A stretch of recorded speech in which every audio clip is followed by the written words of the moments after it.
All right, fuck yeah, it's Friday show. Let's fucking do it.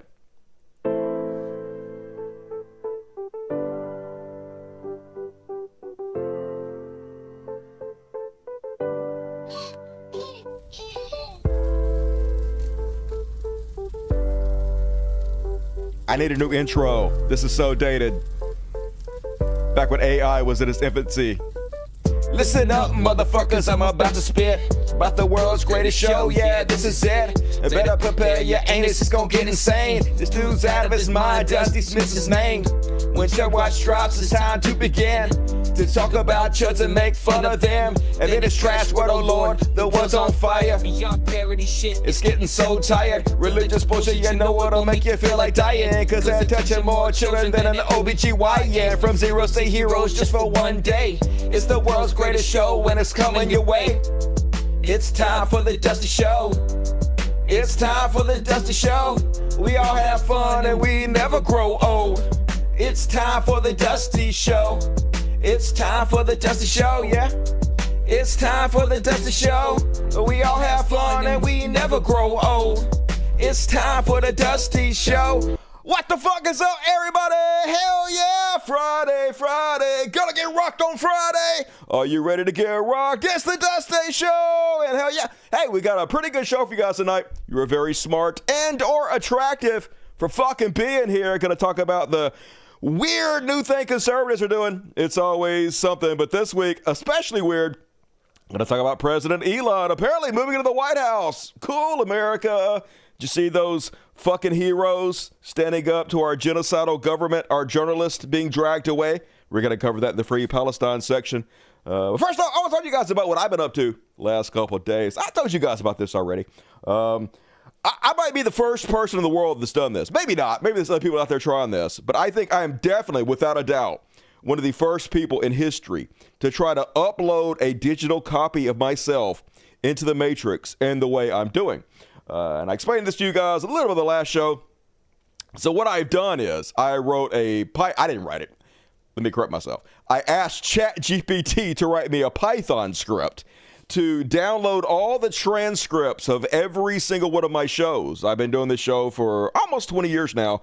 Well, my channel for 20 years. The show probably 8 or 9 years.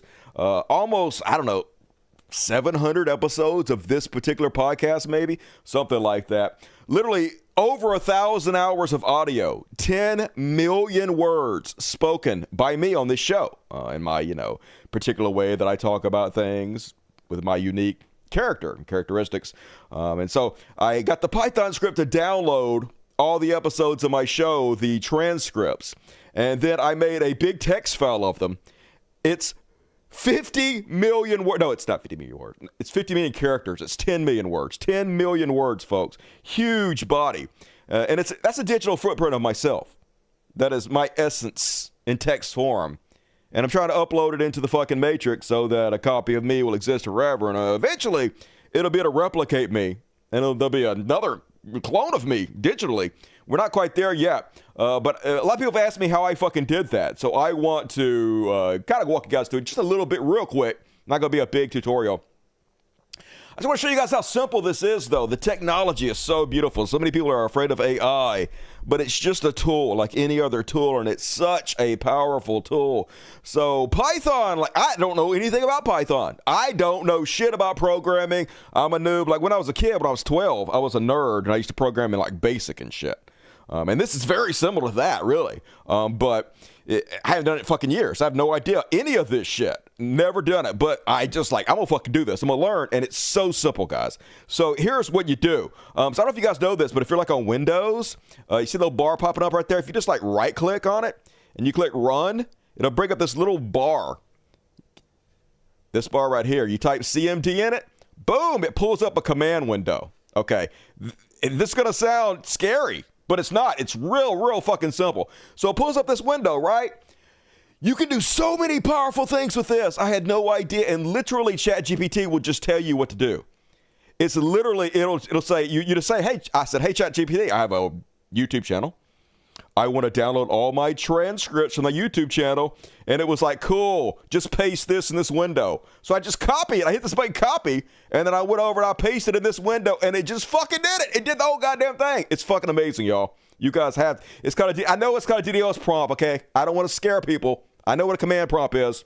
Anyway, so it's so easy to do. So then, when I was telling you guys on the next show, I was bragging about it. And then I went back and I realized it only downloaded 500 transcripts from my channel.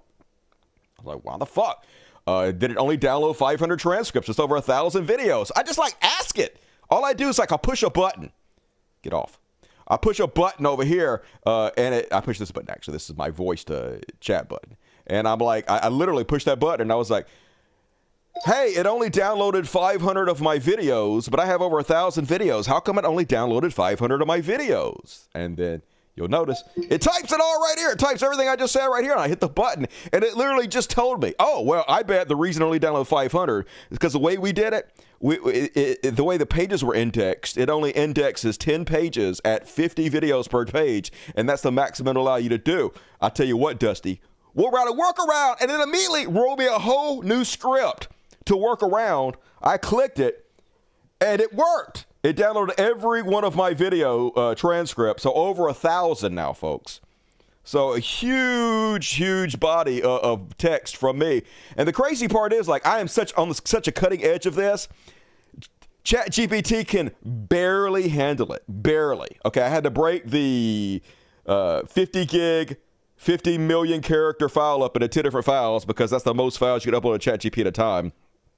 And you can ask it anything about anything I've ever said on the show. I'll be like, what is the nickname I call Kevin Hercules, Kevin Sorbo? And it's like, you call him Jercules. What date did I talk about so-and-so? It tells me exactly what I talked about, exactly what I fucking said. But then after it tells me the answer, it crashes because I'm using such a high volume of tokens, of characters, of words. It can barely even keep up with it. So I'm right on the fucking cutting edge, but that's where I want to fucking be. It's only going to get better from here, folks. I can't wait. Future's exciting, y'all. And now, hopefully, you guys can jump in and have fun, too. It's pretty cool. And that is my very quick tutorial. That's for you, Nays Garden. Nays Garden asked me how to do that. Not hard at all. Don't be scared of it. Don't fear the Reaper. And all right, folks. Hey, I have a super chats are open. It's the lifeblood of the show. See these cute cats back here? Hey, they don't feed themselves. You do. So help me feed my cats. You click this little dollar sign over here, and then you donate money. And then I read words. That's how the show works. I don't run ads on the show. I don't count anybody to money. I just make free content and put it out there. And if you guys like it, please support it on the super chats. Thank you in advance. And hell yeah, let's kick it off, folks. Prepare to have your retinas burned out. Well, you already saw the thumbnail, so it's not going to get any worse than that, to be honest. Actually, I lied. It's going to get even worse than the fucking thumbnail. Just cringe-wise alone. Wait, I apologize. What is coming? Oh, but let's do some Chud Watch. Chud Watch. Woo, hell yeah!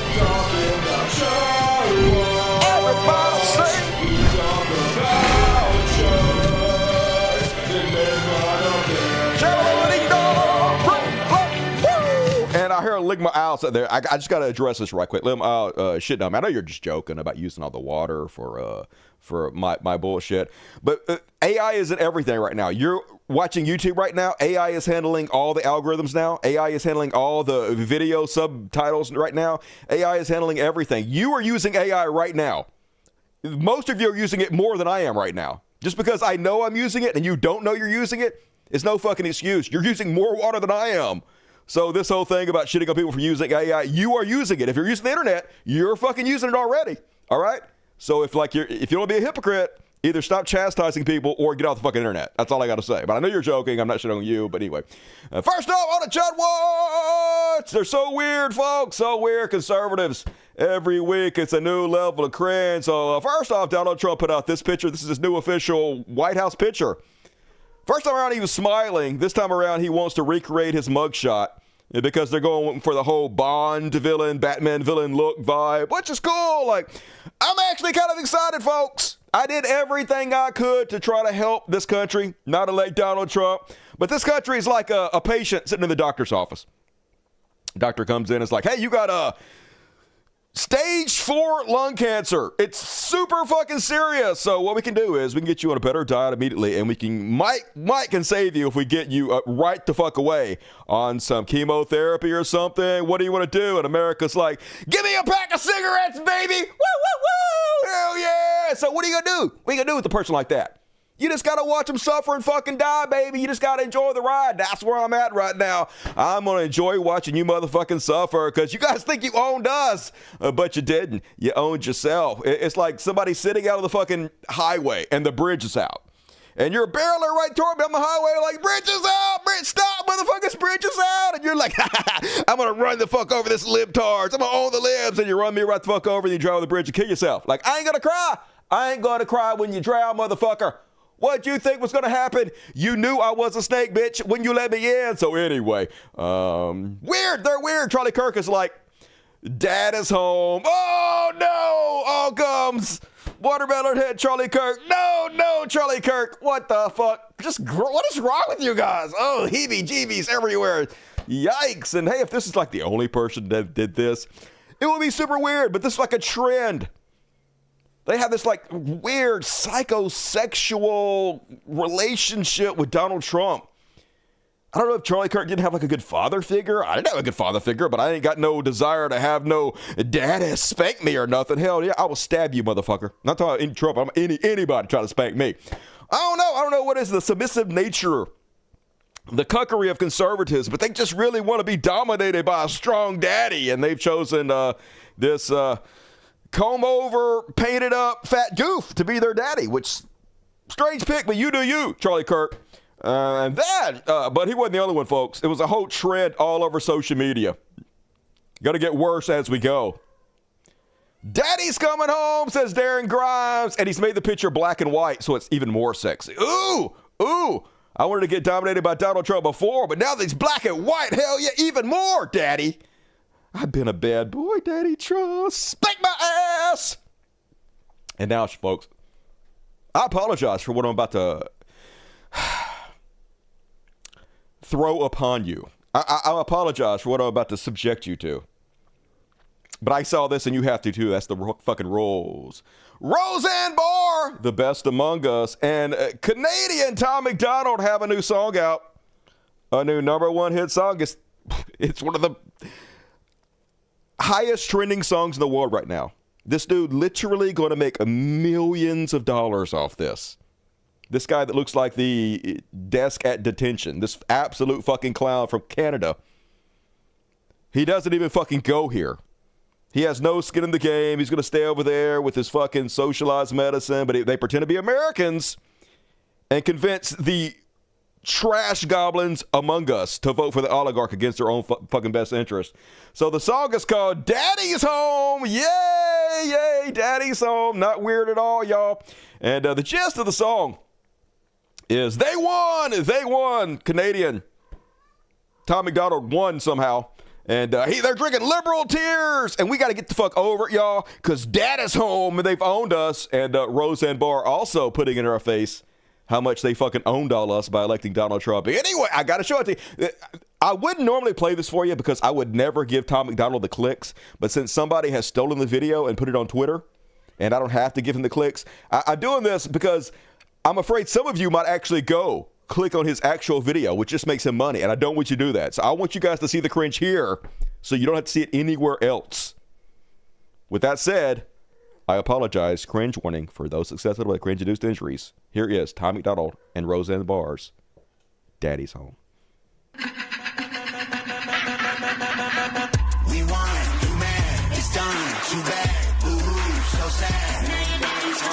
We won, you mad, you cry, we laugh, we wave the flag.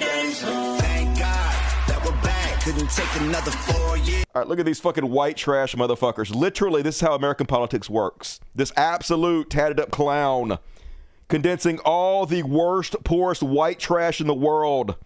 That they've owned the libs by getting the oligarch elected, the richest people in the world who don't fucking give a shit about them, who is going to cut your grandma's Social Security, is going to cut your Medicare, going to take it away from you so they can have bigger fucking tax cuts, y'all.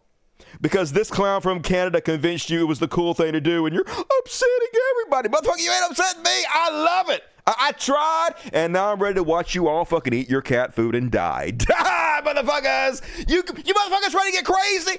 Because I'm ready to get fucking crazy. Woo! Let's fucking do it! That's a wrap. I can take a bath in your tears. That's a fact. You got lipstick all on This your sucks. beard. You're a man. That is cap. That is cap. Cap. You pretending you're accepting. That's an act. You hear pat.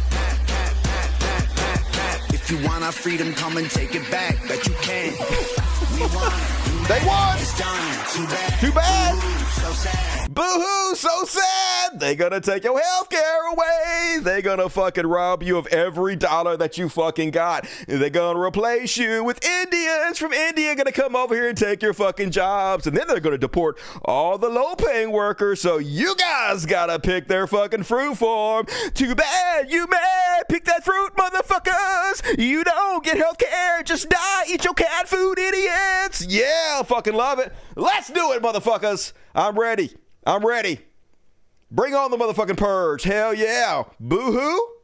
Let's see who's crying, motherfuckers. It ain't gonna be Tommy McDonald, though. Tommy McDonald making millions of dollars off you idiots. I ain't even hate on Tommy McDonald. Yes, that sucks. Yes, embarrassing. Yes, he's a fucking clown. But he just playing the game, right? If he has to trick Americans into voting against their own business and make millions of dollars for himself, yes, he's a piece of shit. But, I mean, don't let the player hate the fucking game at this point, right? And, yeah, sorry about that. What you gonna do? Then the oligarch circling the wagons to kiss the orange nuts. First off, Google CEO Sundar Pichai to sit on inaugural dais. All of them, Google CEO Sundar Pichai, will join the growing list of tech executives sitting on the dais as President-elect Donald Trump is sworn into office on Monday. It's like I explained to you guys in the last show. It's like Game of Thrones. All the rich oligarchs in the kingdom are meeting together to have a giant feast to celebrate their conquest. They won. They conquered the entire fucking country, and now they get to laugh and put it in our face on how much they're going to fucking rule us, right? Every one of these billionaires, every one of these tech companies on board, there is nothing that you can't do to these tech companies that is not justified at this point. I'm just saying, motherfuckers. Whatever has to happen, America. Let the purge begin. TikTok CEO, even TikTok, folks. Even TikTok doing everything they can to suck up to Donald Trump. Even if TikTok doesn't get sold to a right-wing dickhead like Elon Musk, which you probably will, they're still going to bend to Donald Trump's whims. They're still going to make the algorithm more conservative.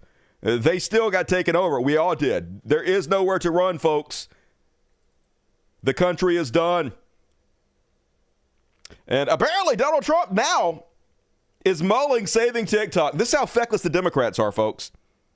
This is how stupid they are to give Donald Trump this win. Now, the TikTok banning was all Trump's idea to begin with. All he did for years was campaign on how evil TikTok was. Over and over and over again said he was going to fucking ban it. Finally, Democrats get on board because they're stooges for Israel and they're taking too much heat from the anti-Zionist. So, Biden ready to fucking ban the motherfucking bullshit. So suddenly now, Biden has decided to leave it up to Trump whether Trump wants to ban it or not. Supreme Court just ruled that it's legal to ban it. Biden has decided to kick the can down the road and let Trump decide. So he's literally giving Trump a win here. Even though Trump's the one from the very beginning that said he wanted to ban it, they're giving Trump the opportunity to appear as some kind of great free speech warrior and save TikTok for the generation of kids that love TikTok. It's almost like they're losing on purpose, folks. It's the craziest shit. I don't know. Not a conspiracy theorist, but holy God. And that was reported in the New York Times that Mark Zuckerberg, you know, his recent change where he did a complete 180, decided to remove fact-checking, take the home quarters of the fact-checking to Texas, and rescind a bunch of pro-LGBTQ policies, make it acceptable to shit on trans and gay people now. Well, apparently, he was coordinating with Stephen Miller, baby Dr. Evil, Trump's right-hand man, and they were coordinating on Trump's terms, specifically to placate Trump. So no fucking shocker there. That's a bold move, Zuck. Let's see how that pays off for you. Hope you don't get any kind of chiropractor adjustments. Yeah, a real big mask off for the oligarchs, though. They're not even trying to hide it anymore. They're celebrating. Hey, they know, folks. They know they got us. They know they beat us. They know they won. They know they took over. And they know there is no repercussions. They know that America's not going to do anything. It doesn't matter what the fuck they do to us. Americans are just going to bend over and beg for more. It's like we have a fetish for humiliation. Like a sexual fucking fetish. So they're more than willing to give it to us, all of the sociopaths of our society, all these mentally ill people who have accumulated billions and billions of dollars, more than happy to bury us. Sam Altman, I was just giving a shout out to Chat GPT. Can't get away from it though, folks. It's everywhere. I'm a hypocrite. Jeff Bezos, I still shop at Amazon, whatever. Like, I'm a hypocrite. TikTok CEO Elon Musk, I'm a blue check mark only because I can't help it. X has the best image generator on the internet. Like, by far it has the best image generator. It's not even close. So I don't even know what to fucking do about that, right? I have to use the fucking tools. Alphabet CEO, I literally work for Alphabet. I'm a hypocrite. I literally work for Google. And Meta CEO, I have a Meta account. So I can't talk about any of this really, but I still will, because fuck me.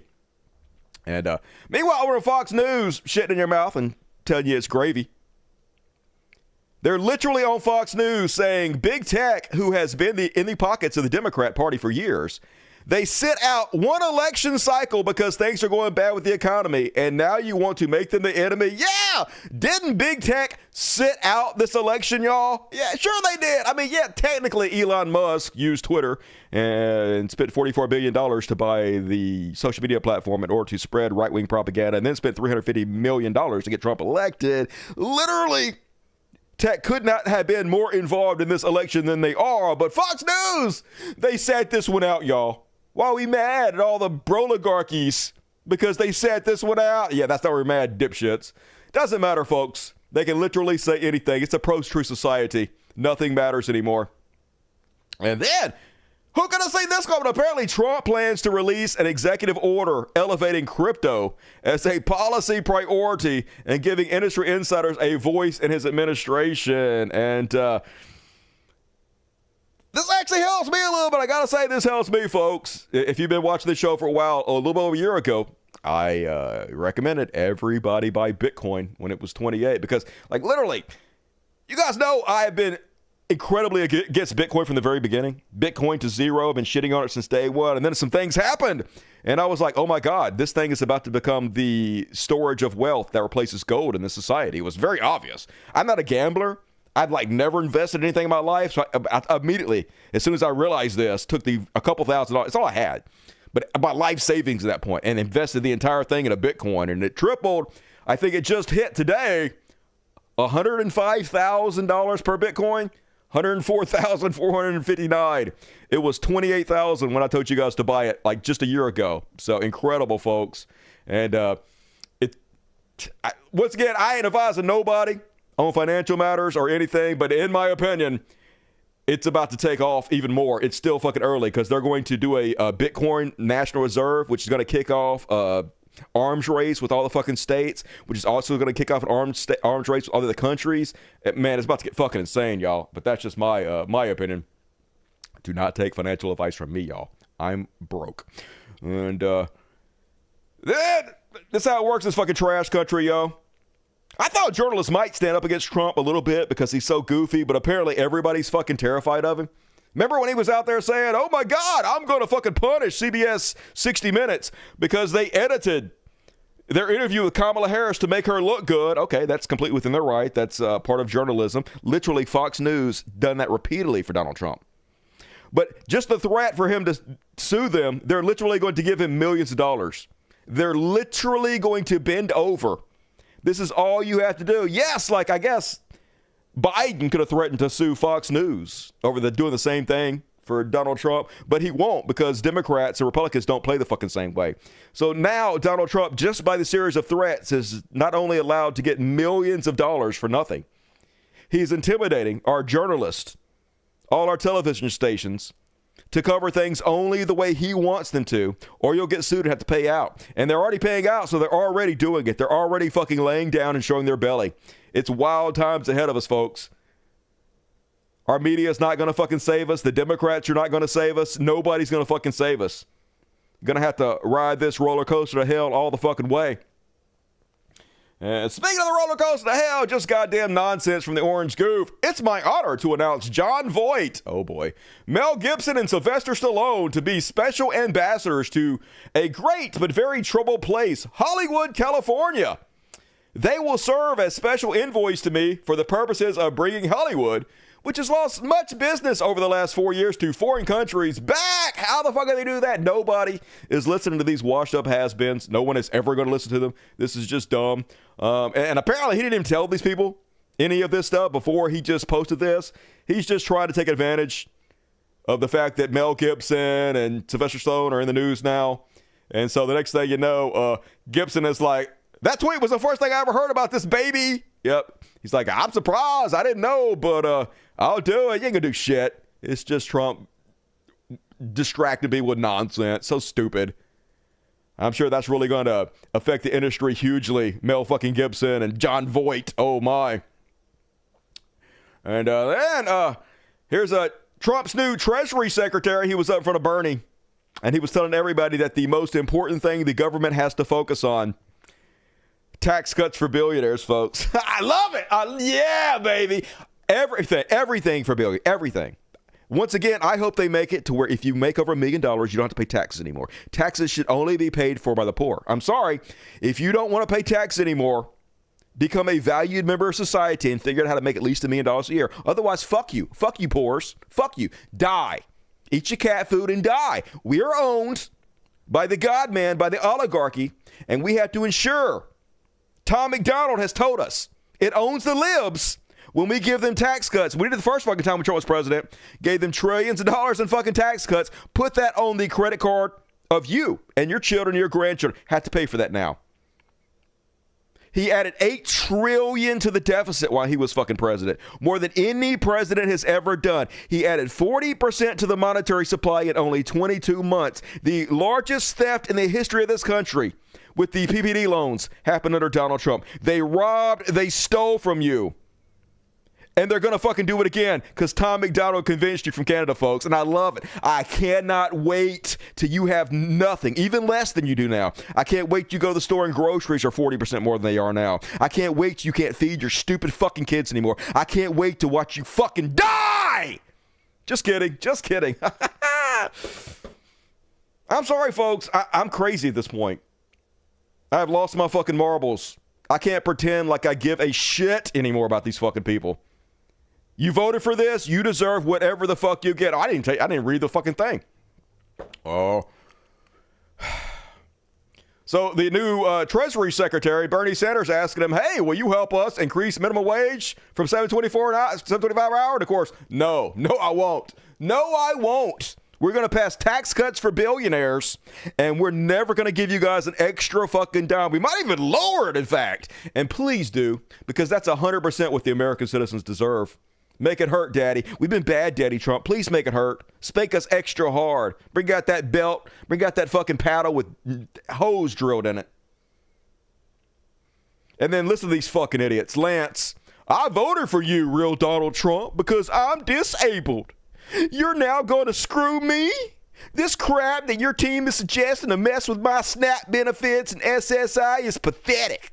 I was born and raised in the United States of America, and your big idea to screw me over? I pray for you. Oh, my God. Shut the fuck up and die, Lance. Eat your cat food and die, you idiot. You voted for this. Enough from you. Enough. Just die silently. We don't want to hear you anymore, okay? You asked for this. You fucking got it. Shut the fuck up.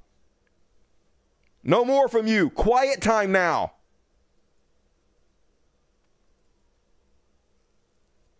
And, same one.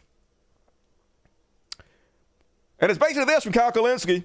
Now that them trans can't use bathrooms, eggs gonna be cheap. Yeah, aren't they? Aren't they, you fucking ignorant redneck pieces of shit? Elon Musk, the world's richest man, moving into the White House. They taking Social Security away, baby. Yeah, they replacing you all with Indians with the H-1B visas. He already said he's not bringing prices down. In fact, prices are going to go fucking up because of all the terrorists. Eat your cat food and die, Billy Bob. Fuck all y'all. At least it means you're going to have less kids. That's the only silver lining. No money for your stupid inbred kids. And then apparently it says pedophiles could be executed under new bills proposed by Maga. And oh my God, quit threatening me with a fucking good time. Youth pastors got to be sweating right now, folks. Preachers, priests, all of them. Of course, you know how this is going to work, though. They're not actually going to enforce this upon conservatives. They're going to find the one gay guy, the one trans guy, and ignore the 10,000 preachers that are raping kids, because of course they fucking are. This isn't about them. It's about punishing their enemies. And then I'm starting to think conservatives might be hypocrites just a little bit. You guys remember the last inauguration where Biden was inaugurated and Trump, the first president, I think in history, who was alive, didn't actually show up to the inauguration. He snubbed Biden because he's a petulant man baby. Remember that? Well, conservatives don't, because now they're out there this week and they're incensed, outraged that Michelle Obama does not want to go to the Orange Goose inauguration, even though sellout Obama's going. Not enough. They have to have Michelle Obama there. Here's Kevin O'Leary bitching about it, seemingly forgetting something, though. She's a really nice woman. And Obama, nice guy. However, this is different. This is about signaling the office of the President of the United States, regardless of who's in it. This tradition has gone on for over 100 years. This is what presidents do and their wives on Inauguration Day. This is the holiest day of politics. It is the transition of power. You have to respect it. Oh, do you? I don't like what she's doing here. I'm against it. I think it's wrong. He said nothing, as both Melania and Trump did not show up, folks. Just hypocrisy in its rankest goddamn form. And yeah, Kid Rock also on this stupid tip. Kid Rock rips Michelle Obama for not planning to attend Trump's inauguration. Seems a little angry, yeah, but it was pretty cool when your orange goofy daddy did it. Wasn't it? Just worthless, spineless sacks of goddamn orange shit. And that is my Chud Watch. Fuck yeah. Good Chud Watch tonight. Hell yeah. I didn't smoke any weed before the show today. I actually took my caffeine pill. That's not cocaine, y'all. It's not a euphemism. So I'm feeling more on the ball tonight than I was in the last show. Last show, I was stuttering too goddamn much. I fucking hate that. All mush mouth. Gotta enunciate better, Dusty. Make it your job. Kevin O'Leary is the biggest piece of crap I know. All right, rest of the fun. Spanky Weasel! Fucking Spanky Weasel back! Love me some Spanky Weasel. Holy shit. Uplifts my spirit to see Spanky Weasel back. My cancer can't be aggressive enough. I can't. Hey, I love gallows humor. Very good to see Spanky back tonight. Everybody heap love upon Spanky. He definitely deserves it. And what's up, Spanky Weasel? Good to see you tonight. Love you. Kid Rock equals crap. Well, obviously. Bumner shouldn't be going either. Fuck Bumner. Put that motherfucking war criminal under the goddamn prison. Fuck all the Democrats, every goddamn last one of them. Fuck this whole system. Burn it to the motherfucking ground. And speaking of which, let's move on and talk about President Elon. Get your super chats in. Here shall be Elon. And this week, President Elon was having everybody turn on him, and it was fucking beautiful. Oh my God, they deleted it. Why? No! Elon deleted his status. Oh my fucking God. It don't matter. I still have it. Actually, this is beautiful. This is perfect. I didn't even know this. So this status was still up when I got the show together an hour ago. He just now deleted this, which just shows you how the pressure is getting Elon, how everybody making fun of him is fucking ruining his goddamn week. Is so beautiful. But anyway, has there ever been a cringier loser than Elon? I don't think there has, folks. Imagine being the richest man in the world and also being the saddest, most fucking pathetic. So anyway, you guys might know there's a game called Path of Exile 2 came out last month or something. And Elon Musk is desperate to convince people that he's this super fucking genius. He is so good at video games, in fact, that he barely has to try. He's so good. He's just a natural genius, like a space alien, really. And so he is as good as the top players of Path of Exile in the world, like the top 1%, the people that literally spend 80 hours a week playing this. That's not exaggeration. These people spend probably more than that. That's being conservative. 80 hours a week. He's so desperate to convince everybody he's such a genius that he's better than these people that spend 80 hours a week playing this game. So he got on the stream and he played it a little while. Well, it became obvious to anybody who had played the game that he had no idea what the game was about. He had no idea how to play the game. Very obvious that whoever leveled his character up and got him all the items and weapons was not him, because he didn't know anything about it. And so everybody starts making fun of him because it's very fucking clear he's lying his ass off, which is pathetic. It's so fucking pathetic. Now, if you're like me and you admit, hey, I hired a little Chinese boy to go make gold and give it to me so I could buy the best weapons and dominate children and make them cry, that is pathetic. But at least you're honest about it. But I didn't say, hey, I'm a fucking genius in this game who did it all myself. And I admit, I cheated, baby. Hell yeah. If you're not cheating, you're not trying, motherfuckers. But this dude, even more pathetic than me somehow. So anyway, Asmongold. Who was this? Oh my God, this dirty, ratty, just cringy, disgusting, living in his own filth, hair ain't never been washed. I have no idea, but of course, he is one of the most popular influencers in the world, and he leans conservative, as all popular influencers do pretty much. And also, he's a gamer, so he came out and he made fun of Elon a little bit. He's like, hey, Elon, clearly lying about being great at these fucking games, and it's pathetic as shit. Next thing you know, Elon's all fucking butthurt. Decides to strike back at him. So what he does, folks, and this is so pathetic. First off, he removes his blue check mark, which, yes, that is censorship. Blue check marks allow you to not only tweet longer, so you can have more of your message shown to people, but it actually boosts your replies on the comments you post. But also, blue check marks are the ones that decide whose voices get spread and whose voices get silenced on Twitter. The more blue check marks the more that's only that spreads. If blue check mark likes your things, it'll spread, which my shit never gets spread anywhere because I have zero. 90% of blue check marks are Elon nuthuggers, right-wingers. And so literally very, very few people who have blue check marks like my shit. It doesn't go anywhere. On the opposite side, if the blue check marks downvote your shit, or they mute you, or they block you, it silences your voice for everybody. So 100%, if you're removed from the blue check mark, not only does it take your voice away, but it keeps you from spreading the messages you want to. It's 100% censorship in every way. It's exactly what he accused the old Twitter regime of doing, using the blue check mark as some kind of have and have not system to reward certain people while taking it away from other people.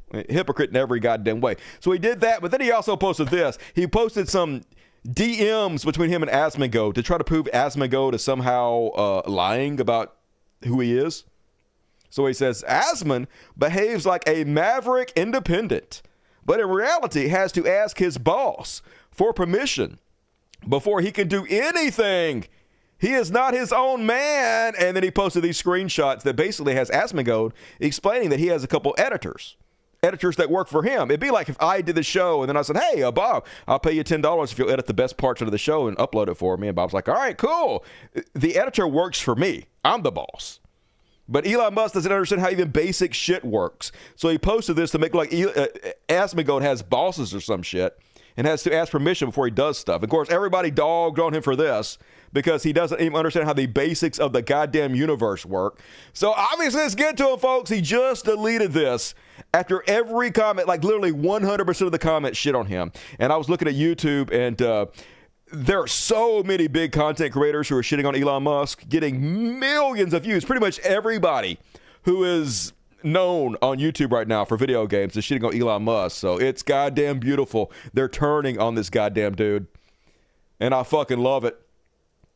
Meanwhile, apparently, Sam Harris went into more detail about why his friendship with Elon Musk ended, and it's even more pathetic than we already knew. So last time we checked in, he basically was talking about how Elon spreads lies about him, and he'll message Elon and explain that what he's saying is a lie, and he doesn't have the opinion that Elon is saying that he has, and he's asking him why he's spreading these false opinions, and Elon would just tell him to go fuck himself, because Elon doesn't give a shit if he spreads false information about you. If you don't suck his balls 100% of the time, he has no use for you.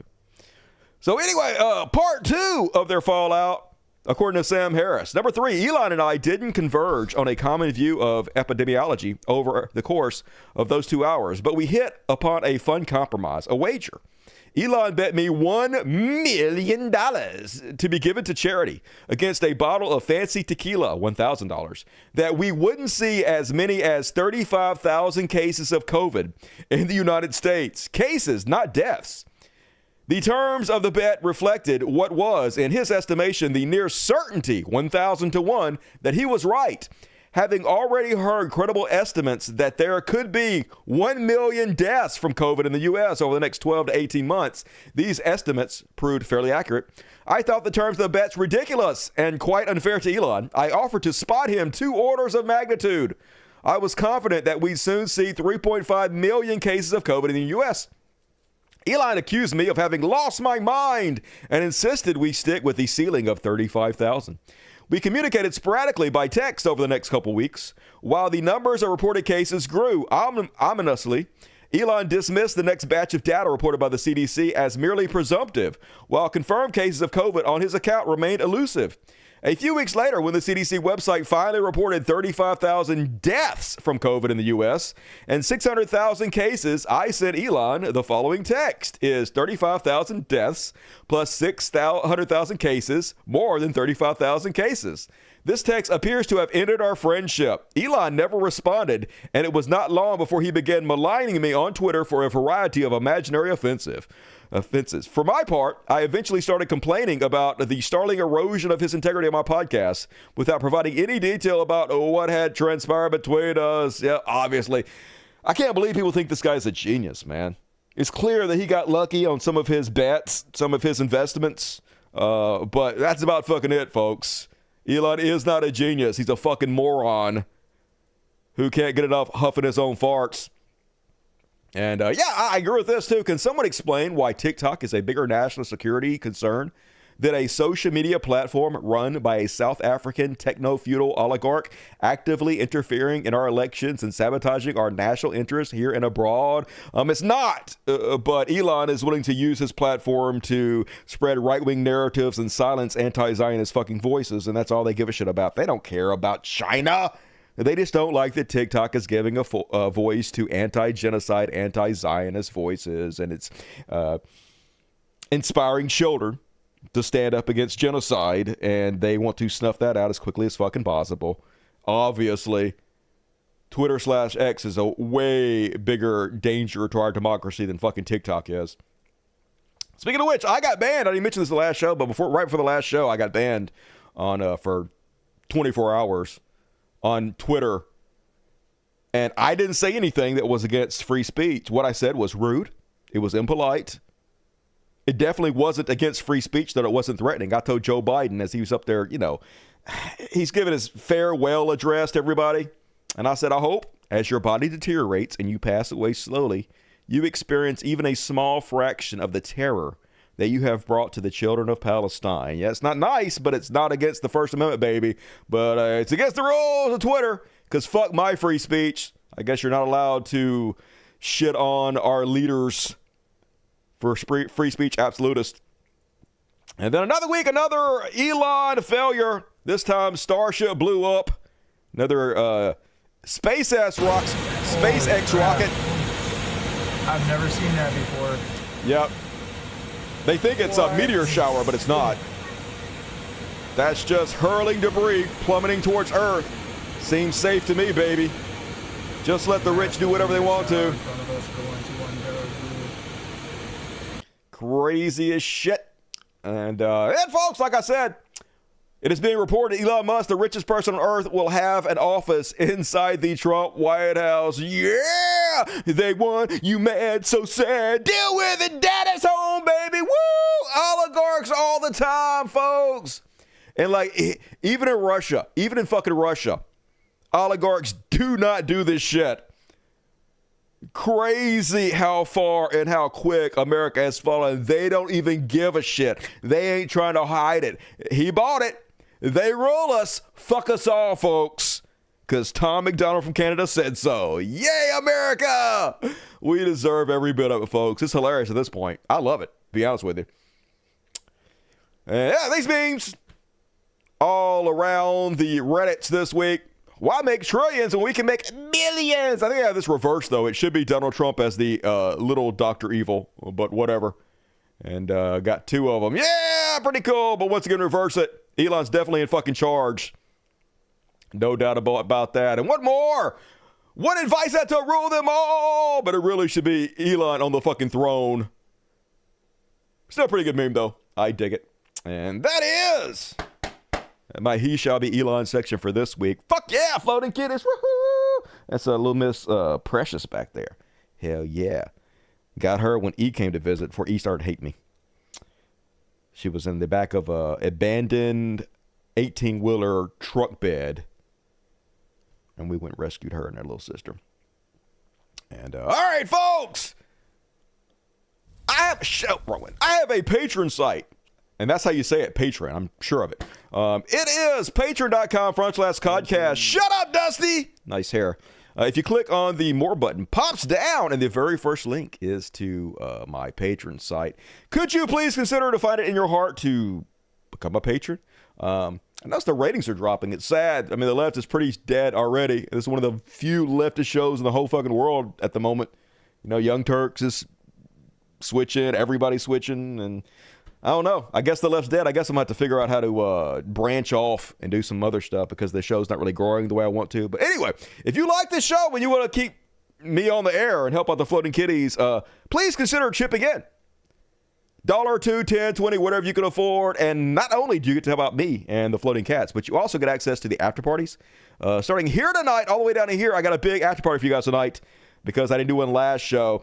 Some people say the best part of the show is the after party. The after party is like a section that I save for my patrons only, and it's everything that doesn't fit in these regular categories. It's a hodgepodge of stuff. Maybe people think it's like funner because it's less depressing.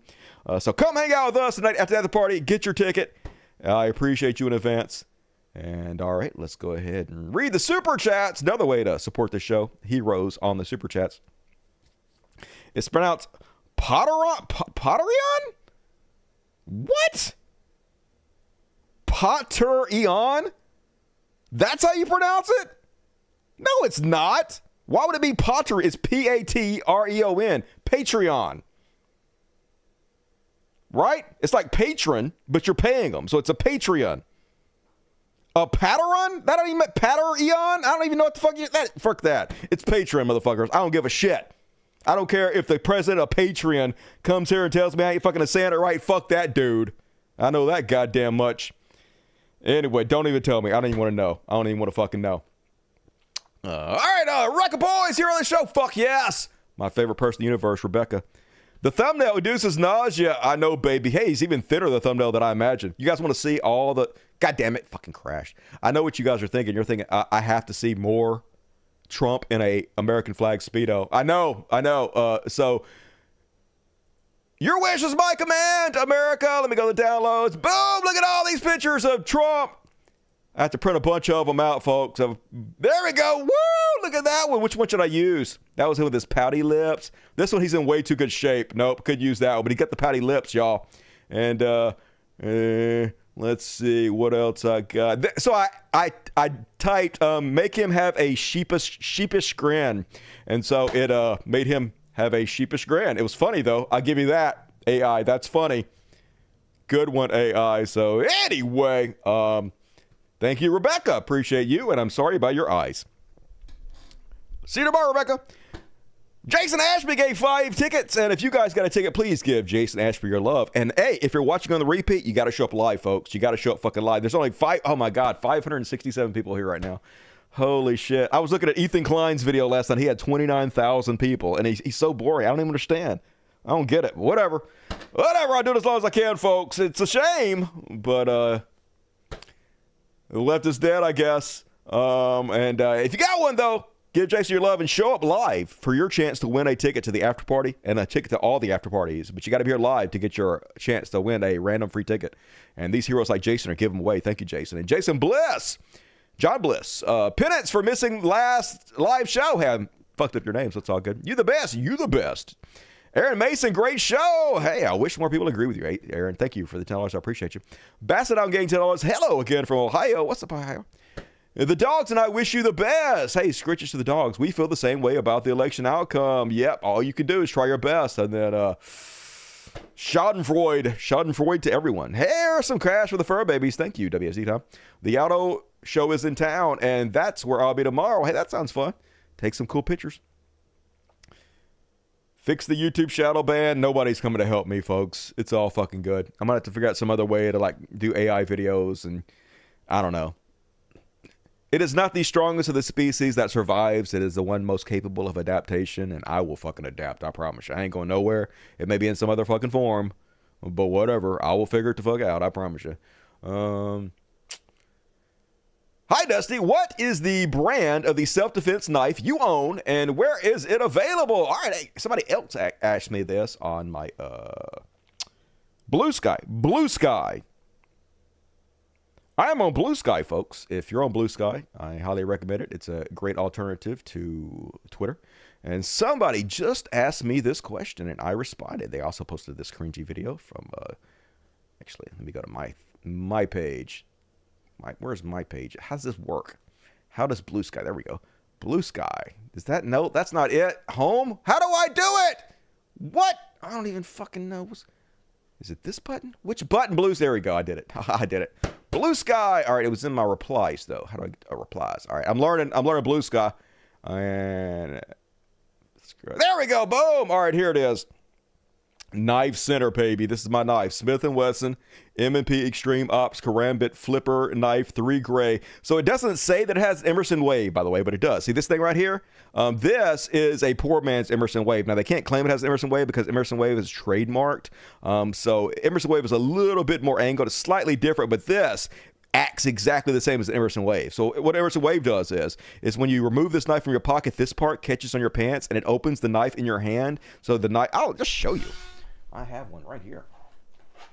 Since you guys asked. Actually, I bought some brand new ones. Because I gave people the link, I was like, people are going to buy all these before I get a chance. And so I bought 2 new ones.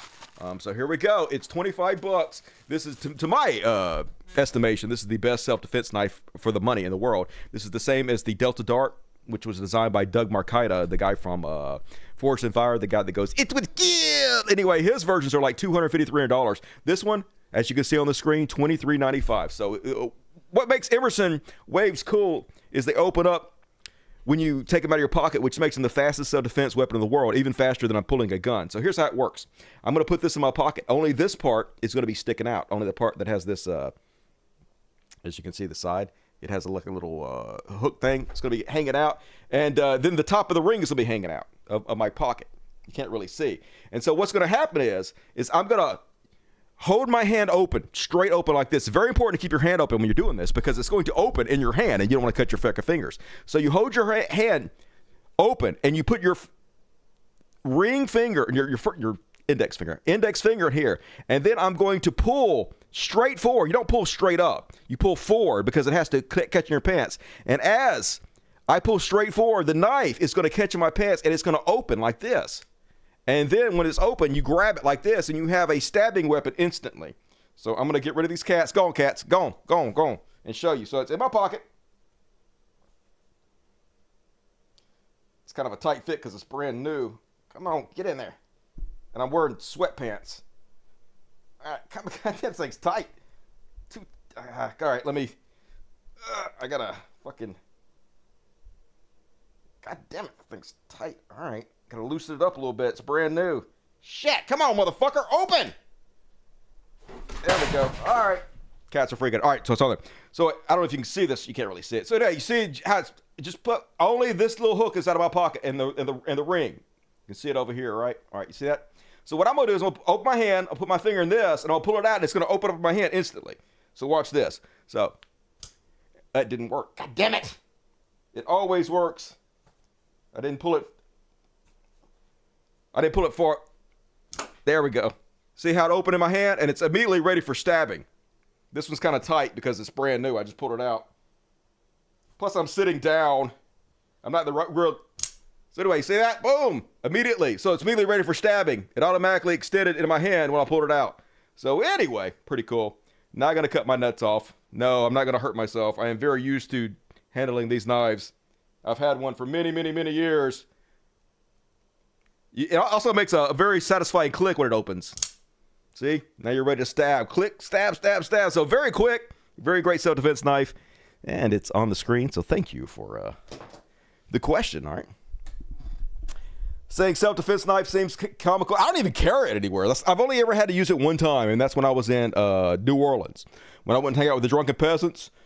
Some dude on the street basically was trying to attack me, and I pulled it out, and I was like, back up, and he ran away immediately. But I actually quit carrying it because I've never had an opportunity to use it. No one fucks with me. No one has ever said any bad thing to me or an unkind word, so it's kind of pointless, to be honest with you. But you got it if you need it. Stab forward, not downward. All right, whatever. You don't really have to do anything. You just show it to people. You don't ever have to really use it. Nobody wants to be stabbed. People would rather be shot than stabbed, to be honest with you. All right, I spent way too much time on that. I'm sorry. Let's move on. Sarah JC, $20. It's pronounced Sarah JC. That's exactly what I said. That's literally what I said. LOL, I have daddy issues too. Oh, do you? What's up? But that would not be my first choice. I know, right? That's like great granddaddy issues. Like, I'm a daddy, not fucking Trump. What's up, baby? And one life, zero regrets, $10. You felt remorse for the flasher in the black car. Yeah, I did. Himself, he got exposed on Wednesday show and got pissed when someone said he fecked around and found out, but wished for Trump supporters to die. Yep, I think totally different thing, to be honest with you. Maybe I'm a hypocrite, but like the guy made one big mistake. Not like he voted for oligarchs to come in and take his health care away. He just like masturbated in his car in front of people, which is a crime. He should be put in jail for that probably, but not kill himself. But Trump supporters definitely. And thank you, One Life, Zero Regrets. Appreciate you. Agent Orange, $50. Very generous. Gonna read you sexy. Gonna have to catch the replay tomorrow. You have a good weekend, everybody. Fuck yeah! You have a good weekend, Agent Orange. Everybody heap love on Agent Orange. Very generous this week, as always, Agent Orange. You rock the best among us. And also very generous, Jerry T. God bless you, Dusty. Hey, Logic bless you there, Jerry T. You filthy heathen. Love you, brother. Praying for you. Hey, pray hard. Pray for you, the furballs, brother. You are a warrior amongst us. Stay safe. This world's allergic to real people. Yeah, I wish it weren't the case, but what you gonna fucking do? Hey, I'm a loner anyway. I guess it's for the best. Thank you, Jerry. You one of the good ones. And by one of, I mean Christians, I assume. Love you, man. Haley D, $10 for the kiddies and democracy. Fuck yes. Speaking of democracies, did you guys hear what happened to the slogan of the Washington Post? We're going to get there in the trash world. Thank you, Haley. Smoking Stew, $2. What up, Smoking Stew? Pixel Pusher, 5 more tickets if you got one. Give Pixel Pusher your love, and thank you, Pixel Pusher. You sexy motherfucker. Mark Seffert, $10. Thanks for the hard work you put into the show, man. I do put some hard work into this show. Criminally underwatched. What do I got to do? Nothing, I guess. Nothing to be done. Nothing to be done. It's all fucking good. It's the world we live in. I'm not cringe enough, I guess. I'm cringe, just not enough. I got to reach Tom McDonald level of cringe to make it in the society. It's trash. What you gonna do? Hey, thank everybody who donated tonight. Very generous. Keep me in business. And still plenty of time to donate if you want to. Gonna read all the rest of them at the end of the goddamn show. But for now, moving along. We actually have, I don't know if you want to consider this uplifting or not, but we have some real motherfucking heroes tonight in some Free Palestine. So let's celebrate them. Free Palestine. Zionists can lick my balls. And first off, on Free Palestine, the corpse of Joe Biden is doing the rounds. He's doing his farewell speeches, his farewell interviews before they put him back in his crypt for another 1,000 years. And it's so fucking insulting what he's saying here, folks. First off, he's trying to make it seem like he was standing up to Netanyahu when nothing could be further from the fucking truth. He absolutely bankrolled the genocide, the murder of tens of thousands of children. He did everything he could to make sure Israel was never held accountable, to make sure they could continue their genocide and ethnic cleansing. The weakest, most evil sack of shit, perhaps more than Donald Trump in ways. So first off, he's going to try to pretend like he tried to stand up to Netanyahu, which nothing could be further from the truth. And then he's trying to, on the sly, make it seem like Israel was sort of, in a way, justified for all the mass murder they did because there were so many tunnels everywhere they had to eradicate. All this is incredibly fucking maddening. Fuck this guy. When I went to Israel, immediately after their attack by Hamas, It's 8 days later, whatever it was. And I told him we were going to help. And I said, but Bibi, I said, you can't be carpet bombing these communities. And he said to me, well, you did it. You carpet bomb, not his exact words, but you carpet bomb Berlin. You dropped a nuclear weapon. You killed thousands of innocent people. Like, none of us did that. I wasn't fucking alive then. But even if that were the case, that doesn't mean that it was right for us to do that. And even if it was right for us to do that, it doesn't mean it's right what you're fucking doing. None of this is connected. It's all fucking stupid.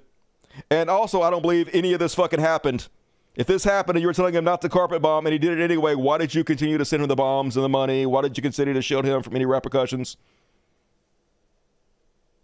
Try to make excuses for himself now that it's all said and done. This is so fucking pathetic and transparent, you ghoul. Because you had to in order to win a war. There was no war going on. That's why we came up with the UN. The UN, who you've done everything to shield Israel from, the UN that has said that they're committing war crimes, the UN that has tried to stand up against them. If you believe that's why we have the UN, then why did you do everything to make sure the UN didn't stop Israel from committing genocide? What are you talking about? This is so insulting. New deals by which what we would do relative to civilians and military.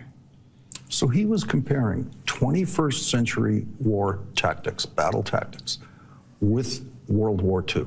Well, what he was really doing is he was going after me for saying you can't indiscriminately bomb civilian areas, even if the bad guys are there. Right, right. Even if the bad guys are there, you can't take out 2, 10, 12, 1,500 people, innocent people, in order to get the one bad guy. Uh-huh. And he made a legitimate argument. This is not a legitimate argument. What you're about to say is not a legitimate argument.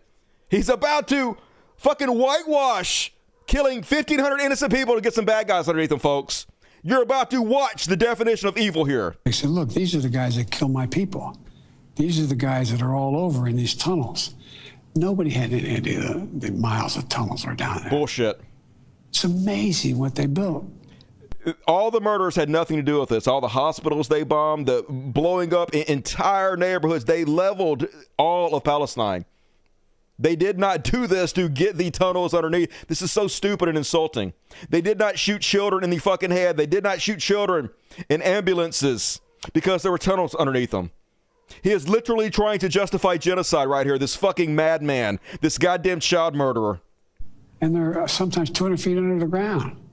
Well, the way to get to them is take out the places where they were under which they got to the tunnels. Even if this was true, what he's saying, this is not a legitimate argument. If a terrorist committed a terrorist attack and then they ran into your neighborhood and they hid in your sewers, is it okay for the U.S. military to come in and blow up all the fucking neighborhood, murder you and all your children, murder all your neighbors' children, murder your mom and dad, murder everybody to get the people in the sewer?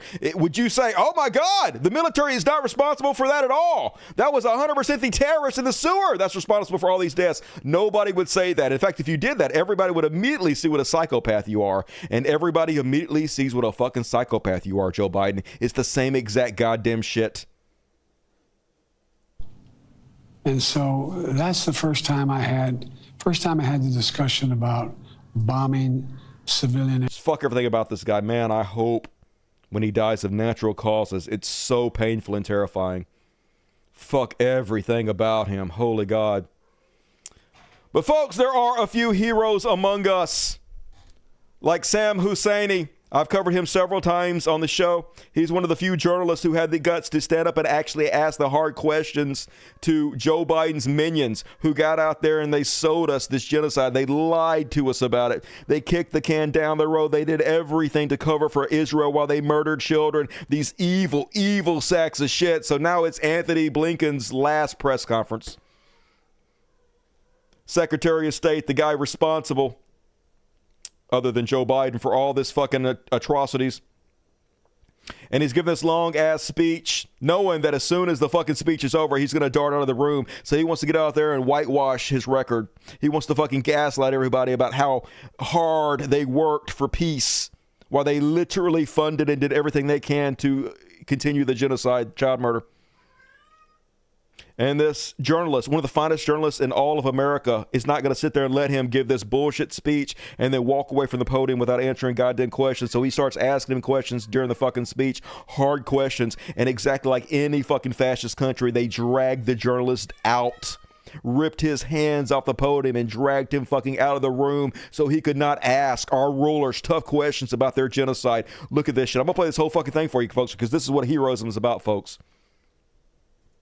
And I want to thank my colleagues, in particular, Jake Sullivan, Bill Burns, Brett McGurk, for their remarkable skill, tireless dedication over these many months of negotiation. Will you recognize the Geneva Conventions apply to the Palestinians? And again, I'm happy to address questions when we have a chance. You know you're not going to address the questions. You know that you're going to bail out of the room as soon as you're done with your fucking speech, you lying sack of goddamn shit. Everybody sees through you. I'm happy to address questions in a moment. Thank you. As we celebrate the return of hostages in Gaza, including Americans, as we look to relief for the people of Gaza, I'm also thinking of all those U.S. citizens who are held wrongfully, who are hostage in countries around the world. Do you know about the Hannibal Directive? Miller says he doesn't know about the Hannibal Directive. Do you know about the Hannibal Directive? Again, I'm happy By the way, folks, these are Democrats. Just saying, Democrats are not going to save you. to address questions. No, I want him to answer my question. I look forward to answering He's going to questions. speak for an Thank you. hour. Okay, well, we'll let him speak. We're here for him. Thank you. Thank He you. gets to make lots of speeches. There's the grinning ghoul there's the evil fucking Joker grinning ghoul who sat there and smirked as he sold us child murder from the Biden administration. They're all in this fucking together, these goddamn war criminals. Thank you. Let him answer some questions. Let him answer some questions instead of making another speech every Sir, day. would you like to be escorted out? Go away. You don't have the responsibility to tell me where to go. Do you want to be escorted out or not? I want him to Thank you. answer Okay, questions. then let's be quiet. I'm I a look forward to journalist. answering questions in a minute. I'm a journalist. I'm not a potted plant. Everyone will have an opportunity to ask a question in just a minute. Thank you. Miller has explicitly told me he will not answer my questions. I'm justified in what I'm doing. I have no greater pleasure in this job than crossing off a list I carry in my pocket, the names of those who have been arbitrarily detained and unfairly held hostage, unjustly held hostage, and bringing them home, returning them to their families, returning them to their loved ones. Finally, I Get just your wanted hands to share off this me. morning. Get your hands off me. Get your hands off me. America. Get your hands off me. Land of the free. Answer a Home damn of the brave. question. I look Do you know forward to about the answering Hannibal questions in a few Directive? minutes. Do you know about Israel's nuclear weapons? Everybody from the ICJ. I was sitting here quietly, and now I'm being manhandled by 2 or 3 people. Heroism. You pontificate That's about what it a looks like, free folks. press. You pontificate about a free press. You are hurting me. We are so done. Hurting me. You are hurting me. I am asking questions after being told by Matt Miller that he will not answer my questions, and so I'm asking Please, questions. sir, respect the process. We'll have an opportunity to Respect the answer process. in a few minutes. Wasn't the point of the May 31st statement to block the ICJ orders? You blocked the ICJ orders.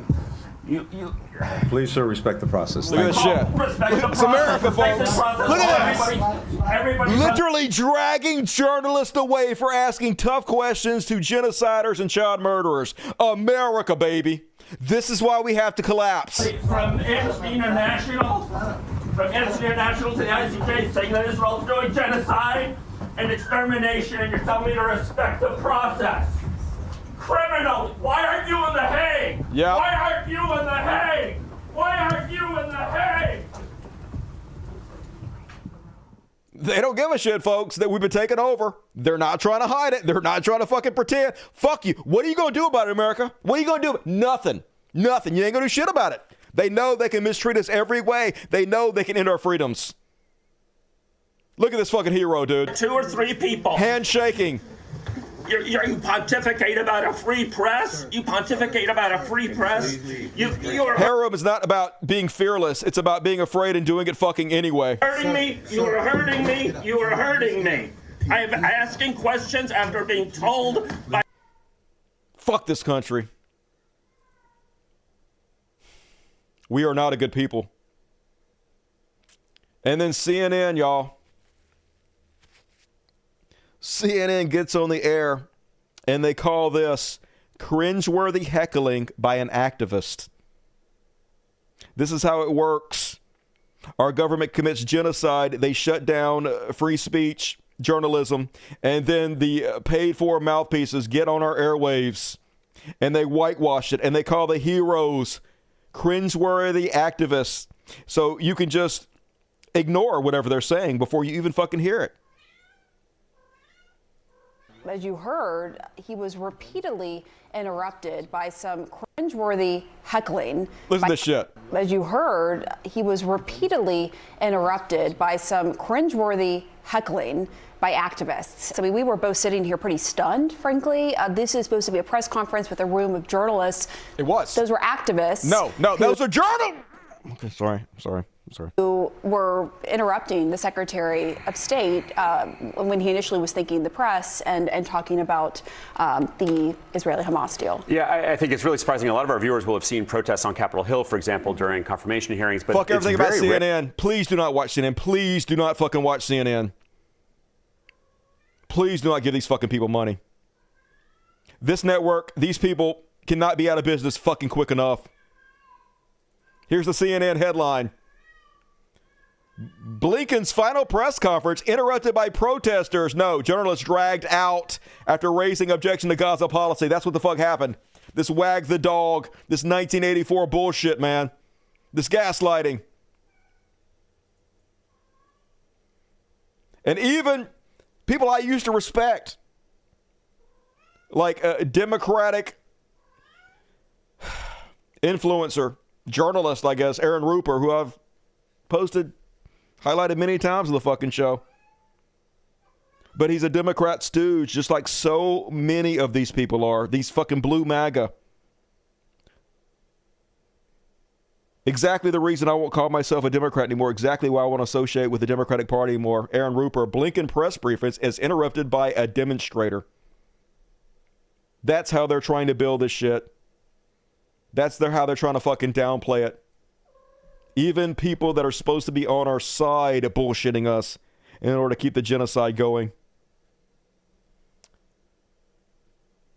And wasn't the only one that stood up, that took the opportunity. Also, hero Max Blumenthal took the opportunity to stand up and try to ask tough questions before getting thrown out. Here's Blumenthal. 300 reporters in Gaza were on the receiving end of your bombs. Why did you keep the bombs flowing when we had a deal in May? We all knew we had a deal. Everyone in this room knows we had a deal, Tony, and you kept the bombs flowing. Why did you sacrifice the rules-based order on the mantle of your commitment to Zionism? Why did you allow my friends to be massacred? Why did you allow my friends' homes in Gaza to be destroyed when we had a deal in May? You helped destroy our religion, Judaism, by associating it with fascism. You waved the white flag before We'll have the time to take Netanyahu. questions at the end. You waved the white flag before Israeli fascism. We'll have the time to take questions Your at the end. father-in-law was an Israel lobbyist. Your grandfather was an Israel lobbyist. Are you compromised by Israel? Why did you allow the Holocaust of our time to happen? How does it feel to have your legacy be genocide? How does it feel to have your legacy be genocide? You too, Matt. You smirk through the whole thing every day. Thank you. You smirk through Thank you, Max. genocide. Thank you, Max. Thank you, guys. Thank you. It makes me want to cry. At least there's a few decent people on this fucking planet. Even though there's so few in this country, it seems. At least there's a fucking few. To fight back against this fucking evil. Yeah, this is the Joe Biden's henchman.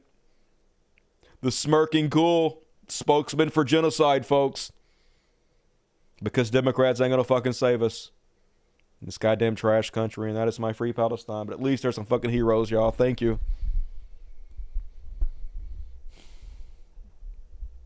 As much as I fucking hate this country, I don't mean to seem like it's everybody. I'm LARPing mostly because I'm so frustrated. I don't know how to deal with it. Because the only alternative is to cry, and I don't want to do that. But what dark times we live in, folks. All right, try to cheer the fuck up. We got a religious bullshit coming up, so shake it off, Dusty. Shake it off. Real patriots, yes, finally. Good to see there's a few of them left in this fucking country. Doesn't seem like there's many, though. And all right, folks, move right along. You're never gonna guess what's gonna happen at the beginning of our religious bullshit. Never.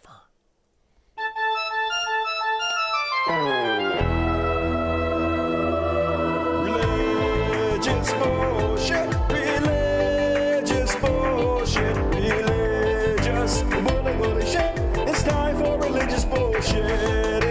It's time for religious bullshit.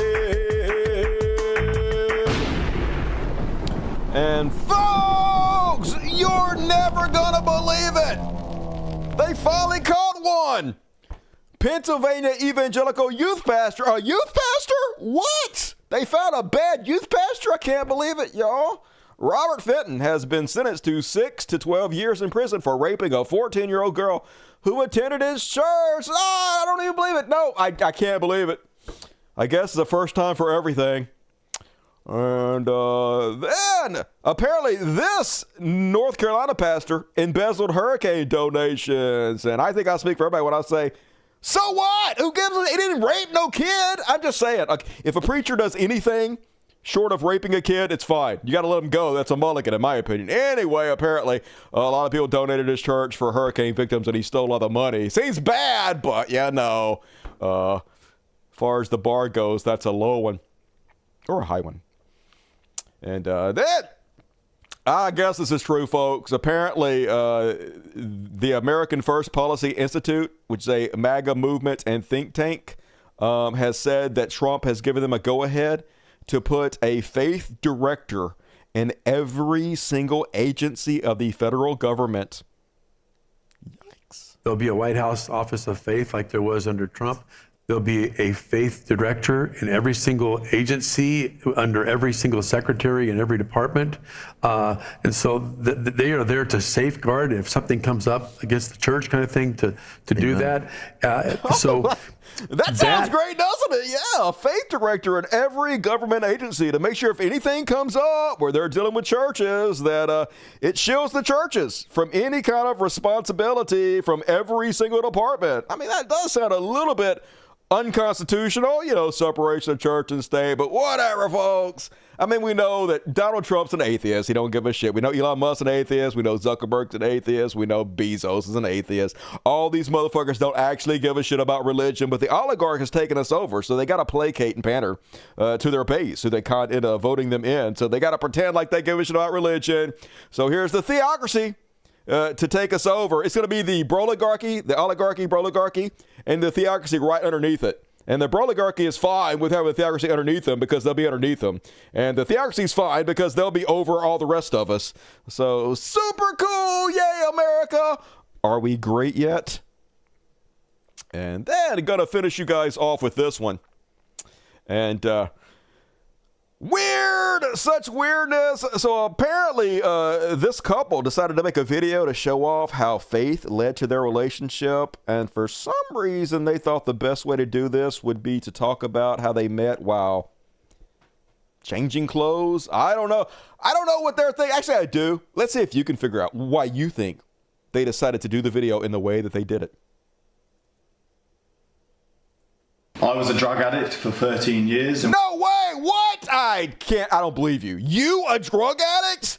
You who looks like you tattooed the back of a child's maze from a cereal box onto your body? No! Definitely not. Anyway, continue, please. And when I finally got clean, I knew it was time to search for my wife. I was celibate for 5 years after my divorce. This time, if I wanted a good relationship, I had to rely on my faith. Thank God you got clean. I was off taking psychedelics, following New Age gurus, and trying to get clean off my own back. God gave me sobriety. I logged on to Christian dating apps. As soon as I'd started healing, I wanted to date celibate with the intention to marry. Me too. I wanted to create a friendship before we create. So obviously the reason they're changing clothes, which is completely awkward, while doing this is so they can show off all his tattoos, so they can get across, he's a bad boy, y'all. He's a super bad boy with all these tattoos. But then he met the right woman, a single mom, and settled down for Jesus. And they really couldn't get across the point that he's such a bad tattoo boy without him being shirtless.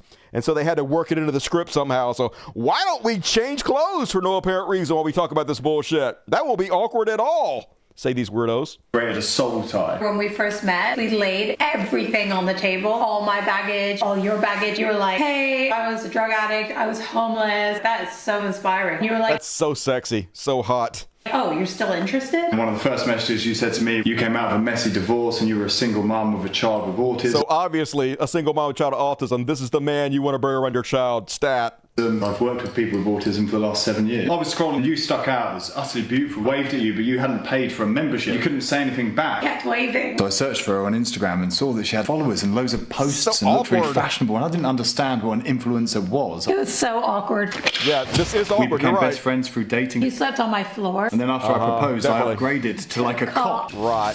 At times it was I believe hard you. not to be physically intimate with each other. Right. We became You waited such totally. best friends that I thought when we get married, it's going to be super weird. Whilst you're in was, bed it eating is. Ben and It's weird Jerry's, for all I of got us. down on 2 knees and Oh my I proposed God. to you. And because we're celibate all that time before our wedding right. night, it didn't turn out as planned. I was a bit rusty in the bedroom, wasn't I? God didn't back me there, did he? And those are our looks. Oh God, he couldn't get it up. You couldn't get it up on your wedding night? Oh my God, don't tell us that. Oh, whatever, so weird. But at least you're not talking about Trump being your daddy. So not the weirdest thing I've seen this week. And that is my religious bullshit. Cheering us right up with their craziness. Thank you. Religion is the gift that keeps on giving. Time to do drugs. Fuck, I'm going to. As soon as the show's over, baby. Gonna smoke. Whoa, I didn't read it again. I forgot to read it again. He told me how to pronounce his name and everything. Richard Freeman. I told you I wasn't going to remember. I told you I wasn't going to fucking remember, Richard. Richard Freyfield. He literally told me how to pronounce it. Anyway, Richard sent me a little bit of weed, and I really enjoyed it. Sent me a very nice long letter, and I very much have had a good time smoking your weed. I haven't had it in a while, so thank you, Richard. I won't read the whole letter, but it was very nice. So shout out to Richard. Appreciate you, buddy. You fucking hero. And all right, folks, bear along. Get your super chats in. Gonna do a trash world. Gonna follow it up with a Beyond Parody slash. What the fuck? And then that's it. So get it while the getting's good. But for now, it's time for... Help me out, cat. Trash world, it's a trash world. It's a dumpster fire as hell. It's a trash world. A trash world. You know what? Everything sucks. All the time in the trash world. La, la, la, la, la. And first off, the arc of the Young Turks continues. So I'm starting to think that Chunk Yogurt and Anna Asparagus don't like homeless folks too much. Just saying, what they're saying here sounds a lot like the bullshit Joe Rogan, another right-winger spread. So Chunk about to assure us all that a lot of the wildfires that are happening in California are because homeless people are druggies and they're cooking drugs and shit and they're causing a bunch of wildfires because they're such low lives. Let's listen. So look, guys, the PG&E has been the cause of most of the most amount of fires that we have tracked. Okay, that doesn't mean they're the only source of fires. And unfortunately, do homeless folks who are almost always the fire started by someone who's hooked on drugs. They're starting it for the drugs because you cook some of the drugs. Has that been a major source of fire here in LA over the last half a decade to a decade? Absolutely. Anyone who says that that's not true is just literally indisputably lying to you. That's right, folks. Anybody who says what he's saying right now is not the truth is indisputably lying to you, folks. Dirty homeless people cooking drugs in LA are causing most of the fires. Hey, let's ask ChatGPT if that's true. Hey, Jake Uger says that most of the fires in LA have been caused by homeless people cooking drugs. Is there any evidence to back that up? Well, let's see. He specifically told us there is no evidence to support the claim that the most viral outbreaks in Los Angeles are caused by homeless individuals cooking drugs. Health authorities have identified factors such as homelessness, illicit drugs, and limited sanitation as contributing to the spread of certain diseases, notably hepatitis, for instance. Similarly, the California Department of Public Health reports that a majority of hepatitis cases, therefore, are attributing most viral outbreaks in Los Angeles. No, it didn't. It didn't say the right thing. God damn it. Let me try that again. This guy on the internet says that most of the fires in Los Angeles have been caused by homeless people cooking drugs, period. Is there any evidence to back that up? It heard virus instead of fires. Let's see what it says now. There is no substantial evidence to support the claim that that most of fires in Los Angeles are caused by homeless individuals cooking drugs. While fires linked to homeless encampments have increased, they primarily are due to activities like cooking, heating, and tapping into electrical lines for power. For instance, in 2023, Los Angeles experienced 13,900 fires related to homeless encampments, nearly double. These incidents often involve cooking or heating fires, not drug manufacturing. So basically, yes, they're causing fires, but usually it's because they are homeless and cold and need to cook food and stuff. So why is it that Chunk is trying to make them look like drug addicts? Why is he accusing ChatGPT of lying to you on purpose? What is it that he's trying to demonize homeless people for? That is up to you to decide. And I guess the reason they would lie to you is, oh, we want to protect our unhoused neighbors, so let's cover up the fact that they're starting fires to get high. No, that's not why. It's because you have not provided any evidence. You've just said so. And then I fact-checked you with ChatGPT. It doesn't mean ChatGPT is right. I just trust it more than you, Chunk.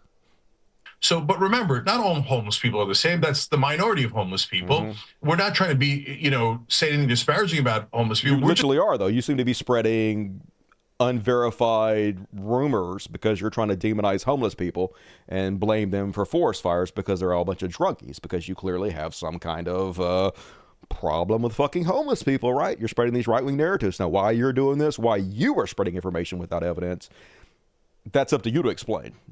I don't know, but and then Hassan Piker, ugly ass Hassan Piker, lose weight, fatty, went public and talked about what radicalized him, I guess, to be anti-capitalistic. And apparently one of the things that radicalized ugly-ass Hassan is his uncle, Chunk Yogurt, stole some intellectual property from him.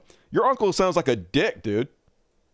But I started working with my uncle, and look, I think it might be a little Turkish of him to do this, but he definitely took advantage of the fact that I was his nephew in terms of, the pay structure that I worked under. So you definitely needed a union with a relative. Oh, 100%. No doubt.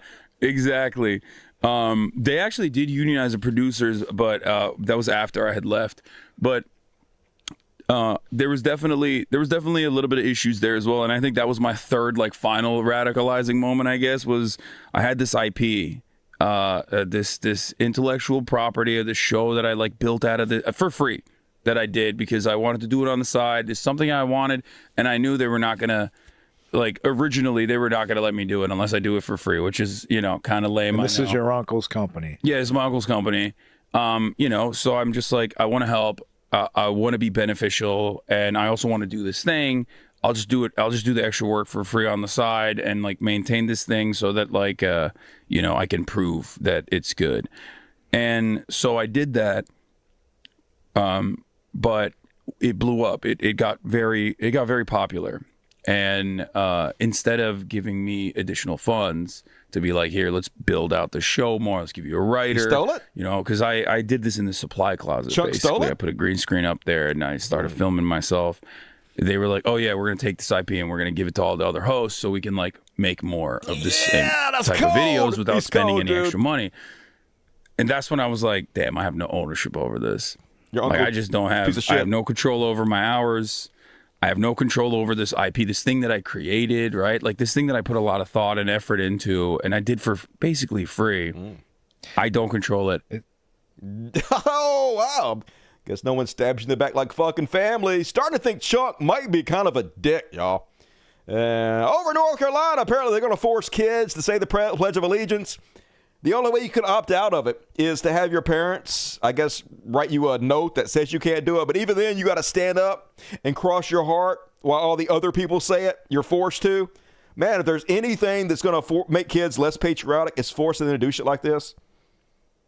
I think you're underestimating kids. They know it's creepy as shit when they're forced to do shit against their will, America.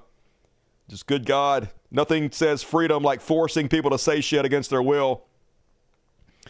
And then, folks, so this happened, I guess, February last year, but they finally sentenced these kids. You guys hear about this story? A gang of youths who stabbed and punched and kicked a teenager in a transphobic attack after luring her to a Haro Leisure Center under the pretense of going to a roller disco. So basically, I guess this trans girl didn't tell some boy that she was trans and did a sex act. I'm guessing blowjob, but it doesn't say. And you should definitely tell them, I guess, because it's dangerous not to, folks. But anyway, so then they lured her and they stabbed her and they beat her and stuff and stole her shit. So they yesterday, the day before, they sentenced some of these kids to not even prison. They just got juvie. Most of them got a fucking way with it. But because they got mildly punished, this story went all over right-wing Twitter with people like Bald Tim Pool, who posted, "Lying about your identity in order to have sex is a crime. It's called sex by deception. It's a form of rape. I'm sorry, he was stabbed," misgendering, "but he, a perpetrator as well." And then Tim Pool reposts this and says the attacker was trans, folks. This is how it works. This is how evil they are. They want to make trans people's lives in danger. They want to erase your existence. And I just had to say, like, any karma that comes about Bald Tim Pool is deserved. That's all I'm gonna fucking say about it. Anything that happens to you, Tim, you earned it, buddy. Way too comfortable. But whatever. We'll see how that works out for you. We'll see. And then in Murder Bay news, this went viral. United Healthcare, employer of slain exec Brian Thompson found to have overcharged some cancer patients for drugs by over 1,000%. Even if you do everything right, you catch cancer, folks, and they will fuck you every step of the way until you're dead. That's capitalism for you. You want to know why Luigi did what he did? Free Luigi. Need a million more heroes. He's like I don't think that there are going to be copycats of Luigi. I think there should be, probably, but I don't think there will be. I think Luigi is the bravest among us fucking all. I think there's not any more like him, unfortunately. I wish it was different.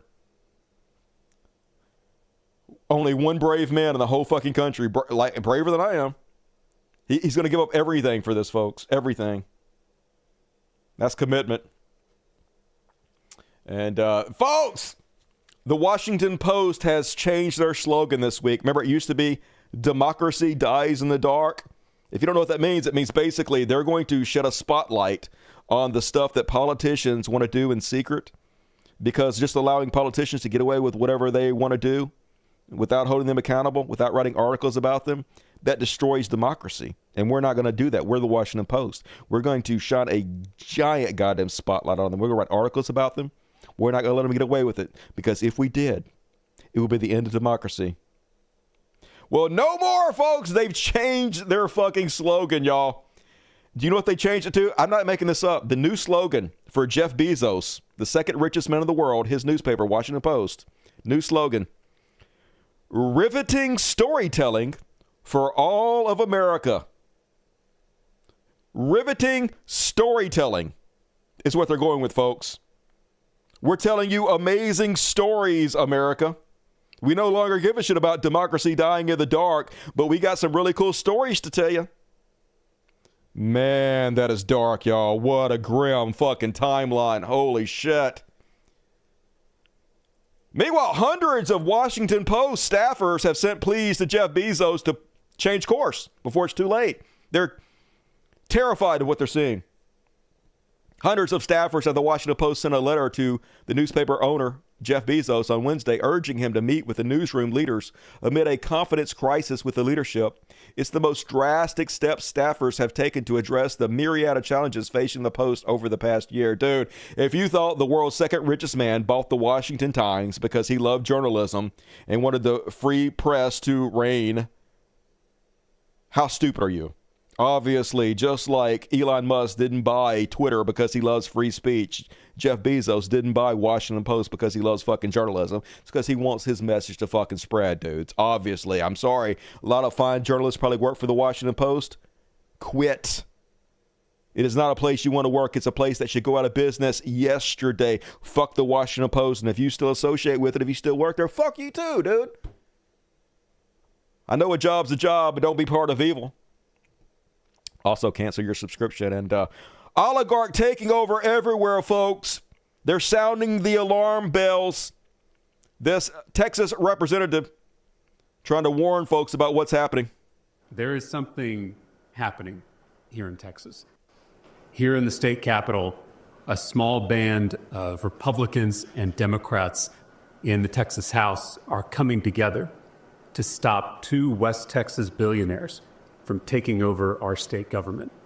Their names are Tim Dunn and Ferris Wilks. So you might remember Ferris Wilks and his brother, who's now dead, who I covered repeatedly on the show. They're the ones that had been the funding behind PragerU and the Dave Rubin Show.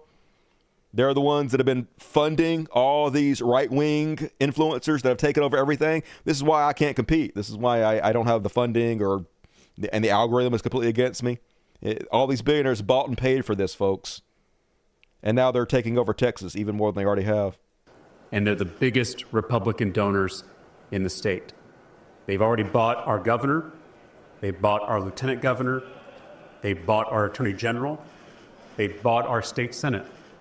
And now, to complete their takeover, they're trying to buy the Texas House. Tomorrow, they'll attempt to get one of their puppets elected speaker. One of our Republican colleagues said, quote, "This is the most corrupt state government in Texas history." Tim Dunn and Ferris Wilks are not just oil and gas oligarchs. They're also Christian nationalist pastors. They've spent more than $100 million to ban abortion in Texas, to ban books in Texas, and now they're trying to close our Texas public schools with a private school voucher scam. This is bigger than party. This is bigger than partisanship. Texas is too big and too great to be sold to the highest bidder. You want to bet? We cannot allow two billionaires to transform our beloved state into a theocracy. Already happened. We have to stop them. You won't. Sorry, you won't stop them. A billionaire already bought the U.S. government. No one is standing up to these guys. No one is going to save you. It's already fucking happened. The only thing going to save us now is a revolution that is unlikely to come. Meanwhile, child murdering zombie ghoul Joe Biden doing his farewell speeches this week, as mentioned earlier. And now he's trying to warn people about the oligarchy. In office 4 fucking years, could have combated them anytime, could have combated all the people price gouging, all the billionaires sticking it to us during fucking COVID while we needed the fucking help the most. Instead, you did nothing, allowed inflation to run fucking rampant. That, along with the genocide in Israel, cost you the fucking presidency. Now you want to speak out about this goddamn shit. Now when it's too late. Now that you have no power, after not doing anything fucking about it, now you want to say this shit. It's also clear that American leadership in technology is an unparalleled source of innovation that can transform lives. We see the same dangers of the concentration of technology, power, and wealth. You know, his farewell address, President Eisenhower spoke of the dangers of the military-industrial complex. He warned us then about, and I quote, the potential for the disastrous rise of misplaced power. Good thing we listened. 6 decades later, I'm equally concerned about the potential rise of a tech-industrial complex that could pose real dangers for our country as well. Americans are being buried under an avalanche of misinformation, and disinformation, right, enabling the abuse of power. The free press is crumbling. Editors are disappearing. Social media is giving up on fact-checking. The truth is smothered by lies told for power and for profit. We must hold the social platforms accountable to protect our children, our families, and our very democracy from the abuse of power. Meanwhile, artificial intelligence is the most consequential technology of our time. True story. Perhaps of all time. Yes. Yes, it is. Nothing offers more profound possibilities and risk for our economy. You're right. And our security. I agree with this. Our society. For humanity. Artificial intelligence even has the potential to help us answer my call to end cancer as we know it. Yep, it will. But unless safeguards are in place, AI could spawn new threats to our rights, our way of life, to our privacy, how we work, and how we protect our nation. I'm uploading. We must make sure AI is safe and trustworthy. How? And good for all humankind. You don't have any power. You gave it up. In the age of AI, it's more important than ever that the people must govern. And as the land... Anyway, warning us about the oligarchy. Doing a little scared about AI. And then, I'm not even going to play it, though. But then he starts bitching about how Congress shouldn't trade stocks anymore. Yeah, if only someone would have been president and could have brought this up a long time ago. Put pressure on them to stop. But yeah, your final day, you're going to yell this shit. Just good God, shut the fuck up. Go towards the light, dead man. And apparently after his speech, a bunch of dumbasses in this country started Googling what is an oligarch. It's too late now. It's the people you voted to fuck you in the ass. Just bend over, shut the fuck up, idiots, and take it. Too late to be Googling that shit now. You Google it before you fucking vote. Afterwards, quiet now. Hush up. Fucking idiots. And then Bernie was coming out basically. Thank you, President Biden. You were absolutely right when you stated last night an oligarchy is taking shape in America of extreme wealth, power, and influence that threatens our entire democracy, our basic rights and freedoms. This is the defining issue of the time. Yes, it is. If only he would have done anything about it when he was fucking president. If only, but he didn't. So he couldn't stop killing children long enough to actually take it seriously. He doesn't actually care. And then last on the trash world, fuck this person. They use their blackness to spread genocide. That's exactly what the fuck she did, folks. Used her essence. She once was a vocal opponent to Zionism and the genocide of the Palestinian people, but as soon as she got a few fucking bucks in her pocket, started everything she once claimed to believe in order to spread the vile lies and ethnic cleansing of the Biden administration. So now she's out here, I hope my presence this podium has served as inspiration to many young girls out there. Yeah. To all the little girls out there, someday you too can lie for an old white man. Someday you can use your blackness to help murder brown children, to genocide them, to blow their body parts to pieces. Someday you can sell out everything you ever claimed to believe like I did, baby. Get fucked. The worst goddamn among us. And that is my trash world. Another fucking puppet. I was a big fan at first. I thought she was going to be great, but nope. Did exactly what they fucking all do. No integrity whatsoever. Just sell out everything in a heartbeat. And, all right, folks, moving right along. I thought the show was going to be over. I'm bad at gauging this show. We got a Beyond Parody What the Fuck combo. Another 5 minutes of show, so get your super chats in. Let's see if I can pull this shit off. It's time for Beyond Parody. What the fuck? Nailed it. Perfect. First time. And first off on Beyond Parody, oh no, Joe Rogan is back. I'm sure he's not going to do anything this week to embarrass himself. Just good God. Joe Rogan is proof that money changes you. He's literally become everybody's dipshit MAGA uncle who will see any meme posted on Facebook and immediately believe it without any fact checking, which would be fine. It would be stupid, but it would be fine. But unfortunately, he is the host of the #1 podcast in the history of the world. So when he goes out there and just spreads this shit without doing any research whatsoever, it's very telling about his character for one thing, but also not great for society. Anyway, here he is, lying his ass off. One guy got caught setting fires, and he had a UN debit card. What? And he had a bunch. I'll send it to Jamie. Send it to Jamie. The guy that got arrested for, I'll tell you which fire it was. But he got arrested. He had a UN card. I'll tell you exactly. That's right, folks. It's the illegal aliens setting all the fires. Not only should you fear them, not only should we do everything we can to round these brown people up, rip them apart from their families, get them out of this country immediately. They are terrorists and criminals that are burning down our states, says Joe Rogan. And believe me, folks, he has the proof to back it up. This kind of tragedy brings out the best in people and the worst in people. Exactly. Right now, and one the thing worst. it does is, in these communities, it brings all these people together. You know, my buddy started to cry because I was on the phone with him. He lost everything, right? And they're going to come stay with us.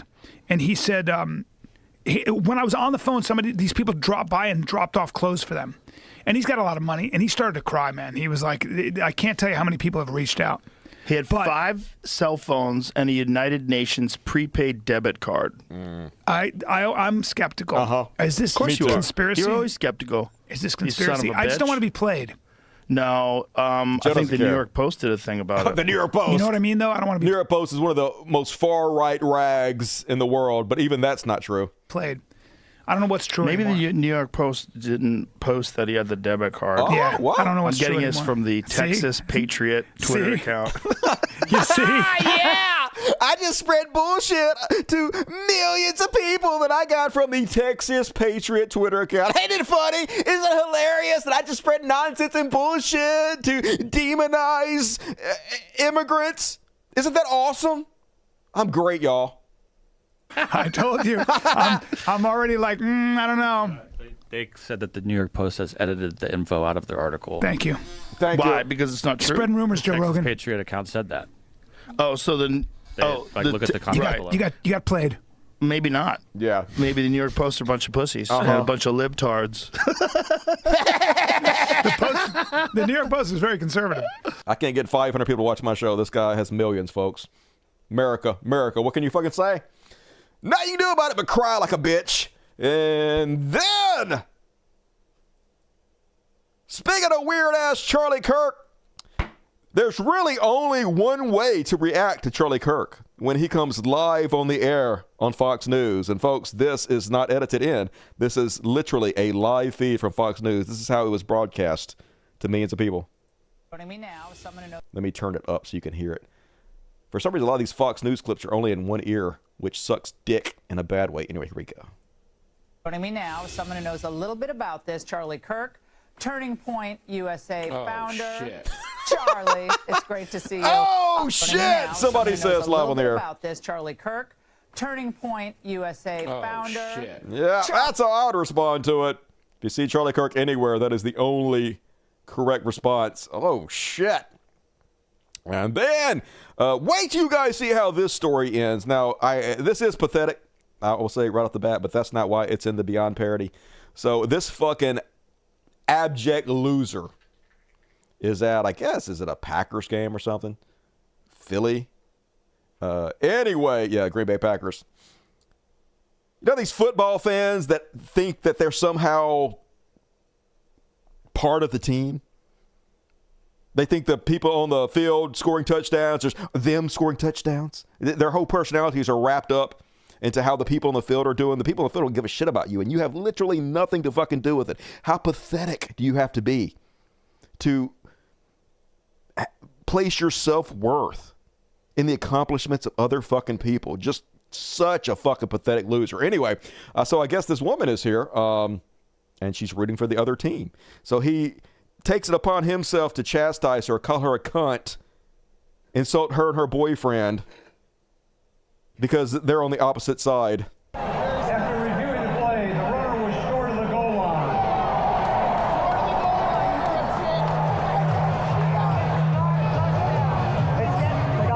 They got one more yard though. They're close. So she's not even paying attention to him. She's just cheering.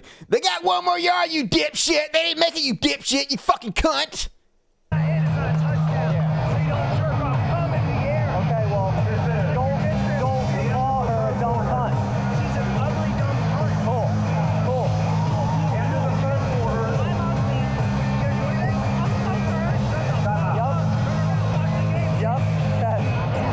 He's so tough, isn't it? You gotta do anything? I caught your girlfriend a dumb cunt. You gotta do anything? Turn around and watch again, you bitch. So tough. This doughy man weasel. Literally, you fucking pathetic piece of shit loser. Yeah, got it. Got you, motherfucker. Well, it turns out he works for a company as their DEI representative. Yep. He works for some kind of woke-ass company running their DEI division. And they got this video, and guess who no longer has a job? This doughy loser. We, the management of BCT Partners, have concluded the international personal investigation regarding an employee who was caught on video outside of the workplace making highly offensive and misogynistic statements. In keeping with our company values, which are firmly centered in respect, dignity, and inclusion, we have decided to part ways with the employee. This separation is effective immediately. We condemn our former employee's conduct in the strongest possible terms. This individual's conduct and language were vile, disgusting, unacceptable, and horrific, and have no place in our workplace and society. Such conduct is not who we are and not what we stand for. At the same time, again, to be true to our values, we can condemn the actions without condemning the individual. None of us deserve to be remembered for actions taken on our worst day. We have offered grace and support to our former employee. We hope that he will grow and we all can learn from this deeply disturbing incident. That's what real inclusion is and does. That is also who we are and what we stand for. Oh my God, you just lost your job remix. What a fucking loser. And then 2 more in the what the fuck section, folks. First off, insurance scams, they're everywhere. If you're driving an Uber, you better goddamn well make sure you have cameras on at all times. Really, you need them regardless if you're in an Uber or not. Anyway, this guy taking his family in an Uber. Let's see if you guys can spot the attempted insurance fraud. All right, riding down the road, everything's normal. Everything's copacetic. And then he looks over at the stairs. Yeah. What the fuck you doing? What the fuck you doing? What the fuck you doing? What the fuck you did? Pretty obvious what he did. They're all in on it, folks. All in on it. Risking all their fucking lives, slamming into an 18-wheeler, gonna kill all of you for a little insurance fraud. And what kind of idiots don't know that you're on camera if you're in a fucking Uber? Losers. And speaking of losers, last but not least, you guys see this crazy story? If they deleted this, I'm gonna kill a monkey. Nope, they didn't. So, rich dude just runs a fucking kid over who's on a motorbike and then blames the kid for it. Watch this shit.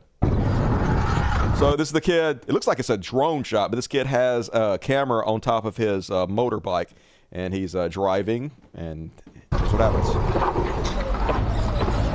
Stop. And then he sees this car coming, and this car aims right at him, guns it. What the fuck? Oh, I didn't do nothing! I didn't do nothing! I didn't do nothing! I wasn't even there!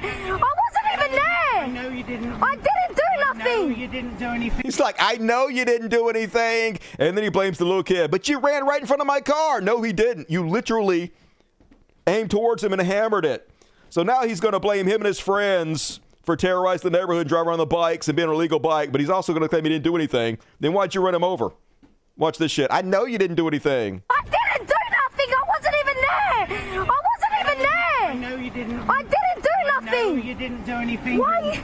Why'd you hit me? By the way. I know, but why'd you hit me? This bike's illegal, isn't it?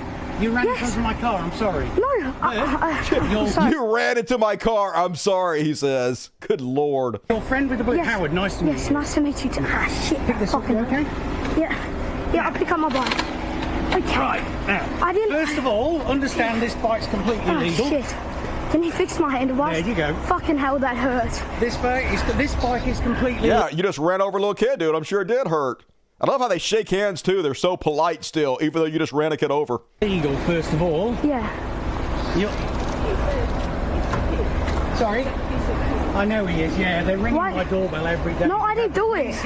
I wasn't here. Police here yesterday. See the gang over there? The guy with the blue hat on's on my camera just rang the doorbell. So I'm about to go back to the... This bitch gonna walk up and take this guy who just ran over a kid's side.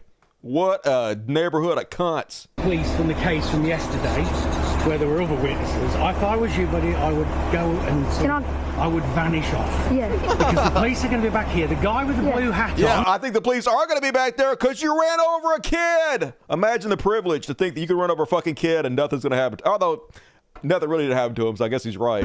I'm just a bit confused why you hit me. I didn't do nothing. Yeah, one of your mates who you're here with. Yeah, he was in front. I have it on film. No, I saw you zoom up on me. I have it on film. We saw that. Yeah. I have it on film. That's okay. I have it on film. Yeah, I'm fine. As I say, they're terrorizing this neighborhood.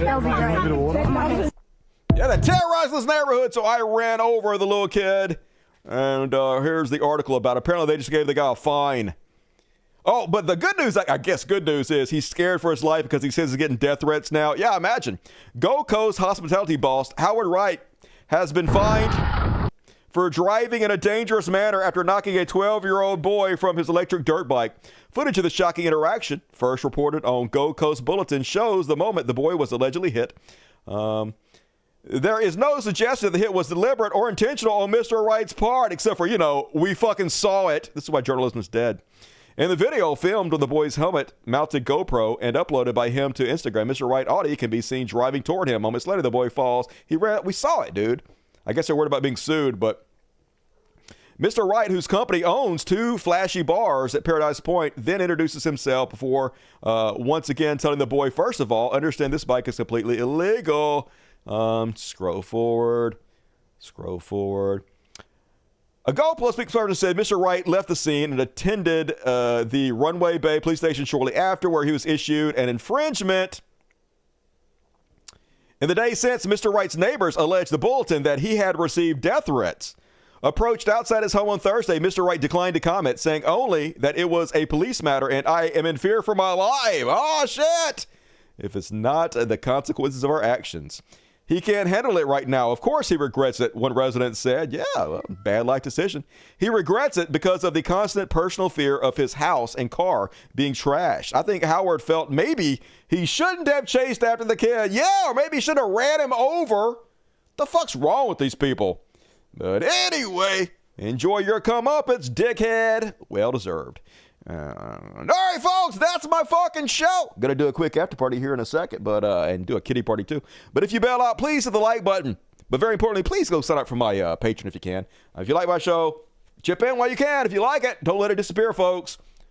Literally no other show on the internet like this. If it's gone, that's it, So help me out if you can. I appreciate it. And also, get a ticket to tonight's after party. It starts here and it goes down to here.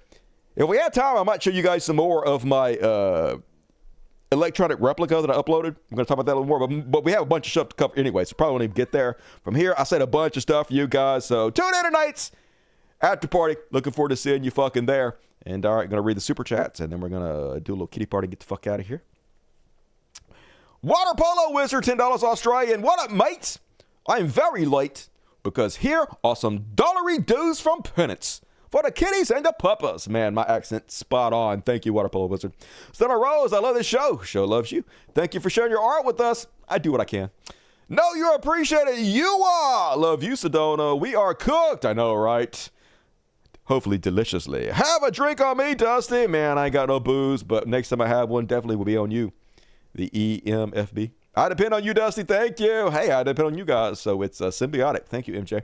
WSD time, $5. Did the leader of TYT get infected with some brain-eating worm that's messing with their personality? No, it's just that the left died, basically. Like, it's real hard to make money on the left, and so they're all about money, and so people will just sell out everything they claim to believe for money, and they probably live in California, New York or something, which is really fucking expensive, I'm sure, so they're probably, like, sweating.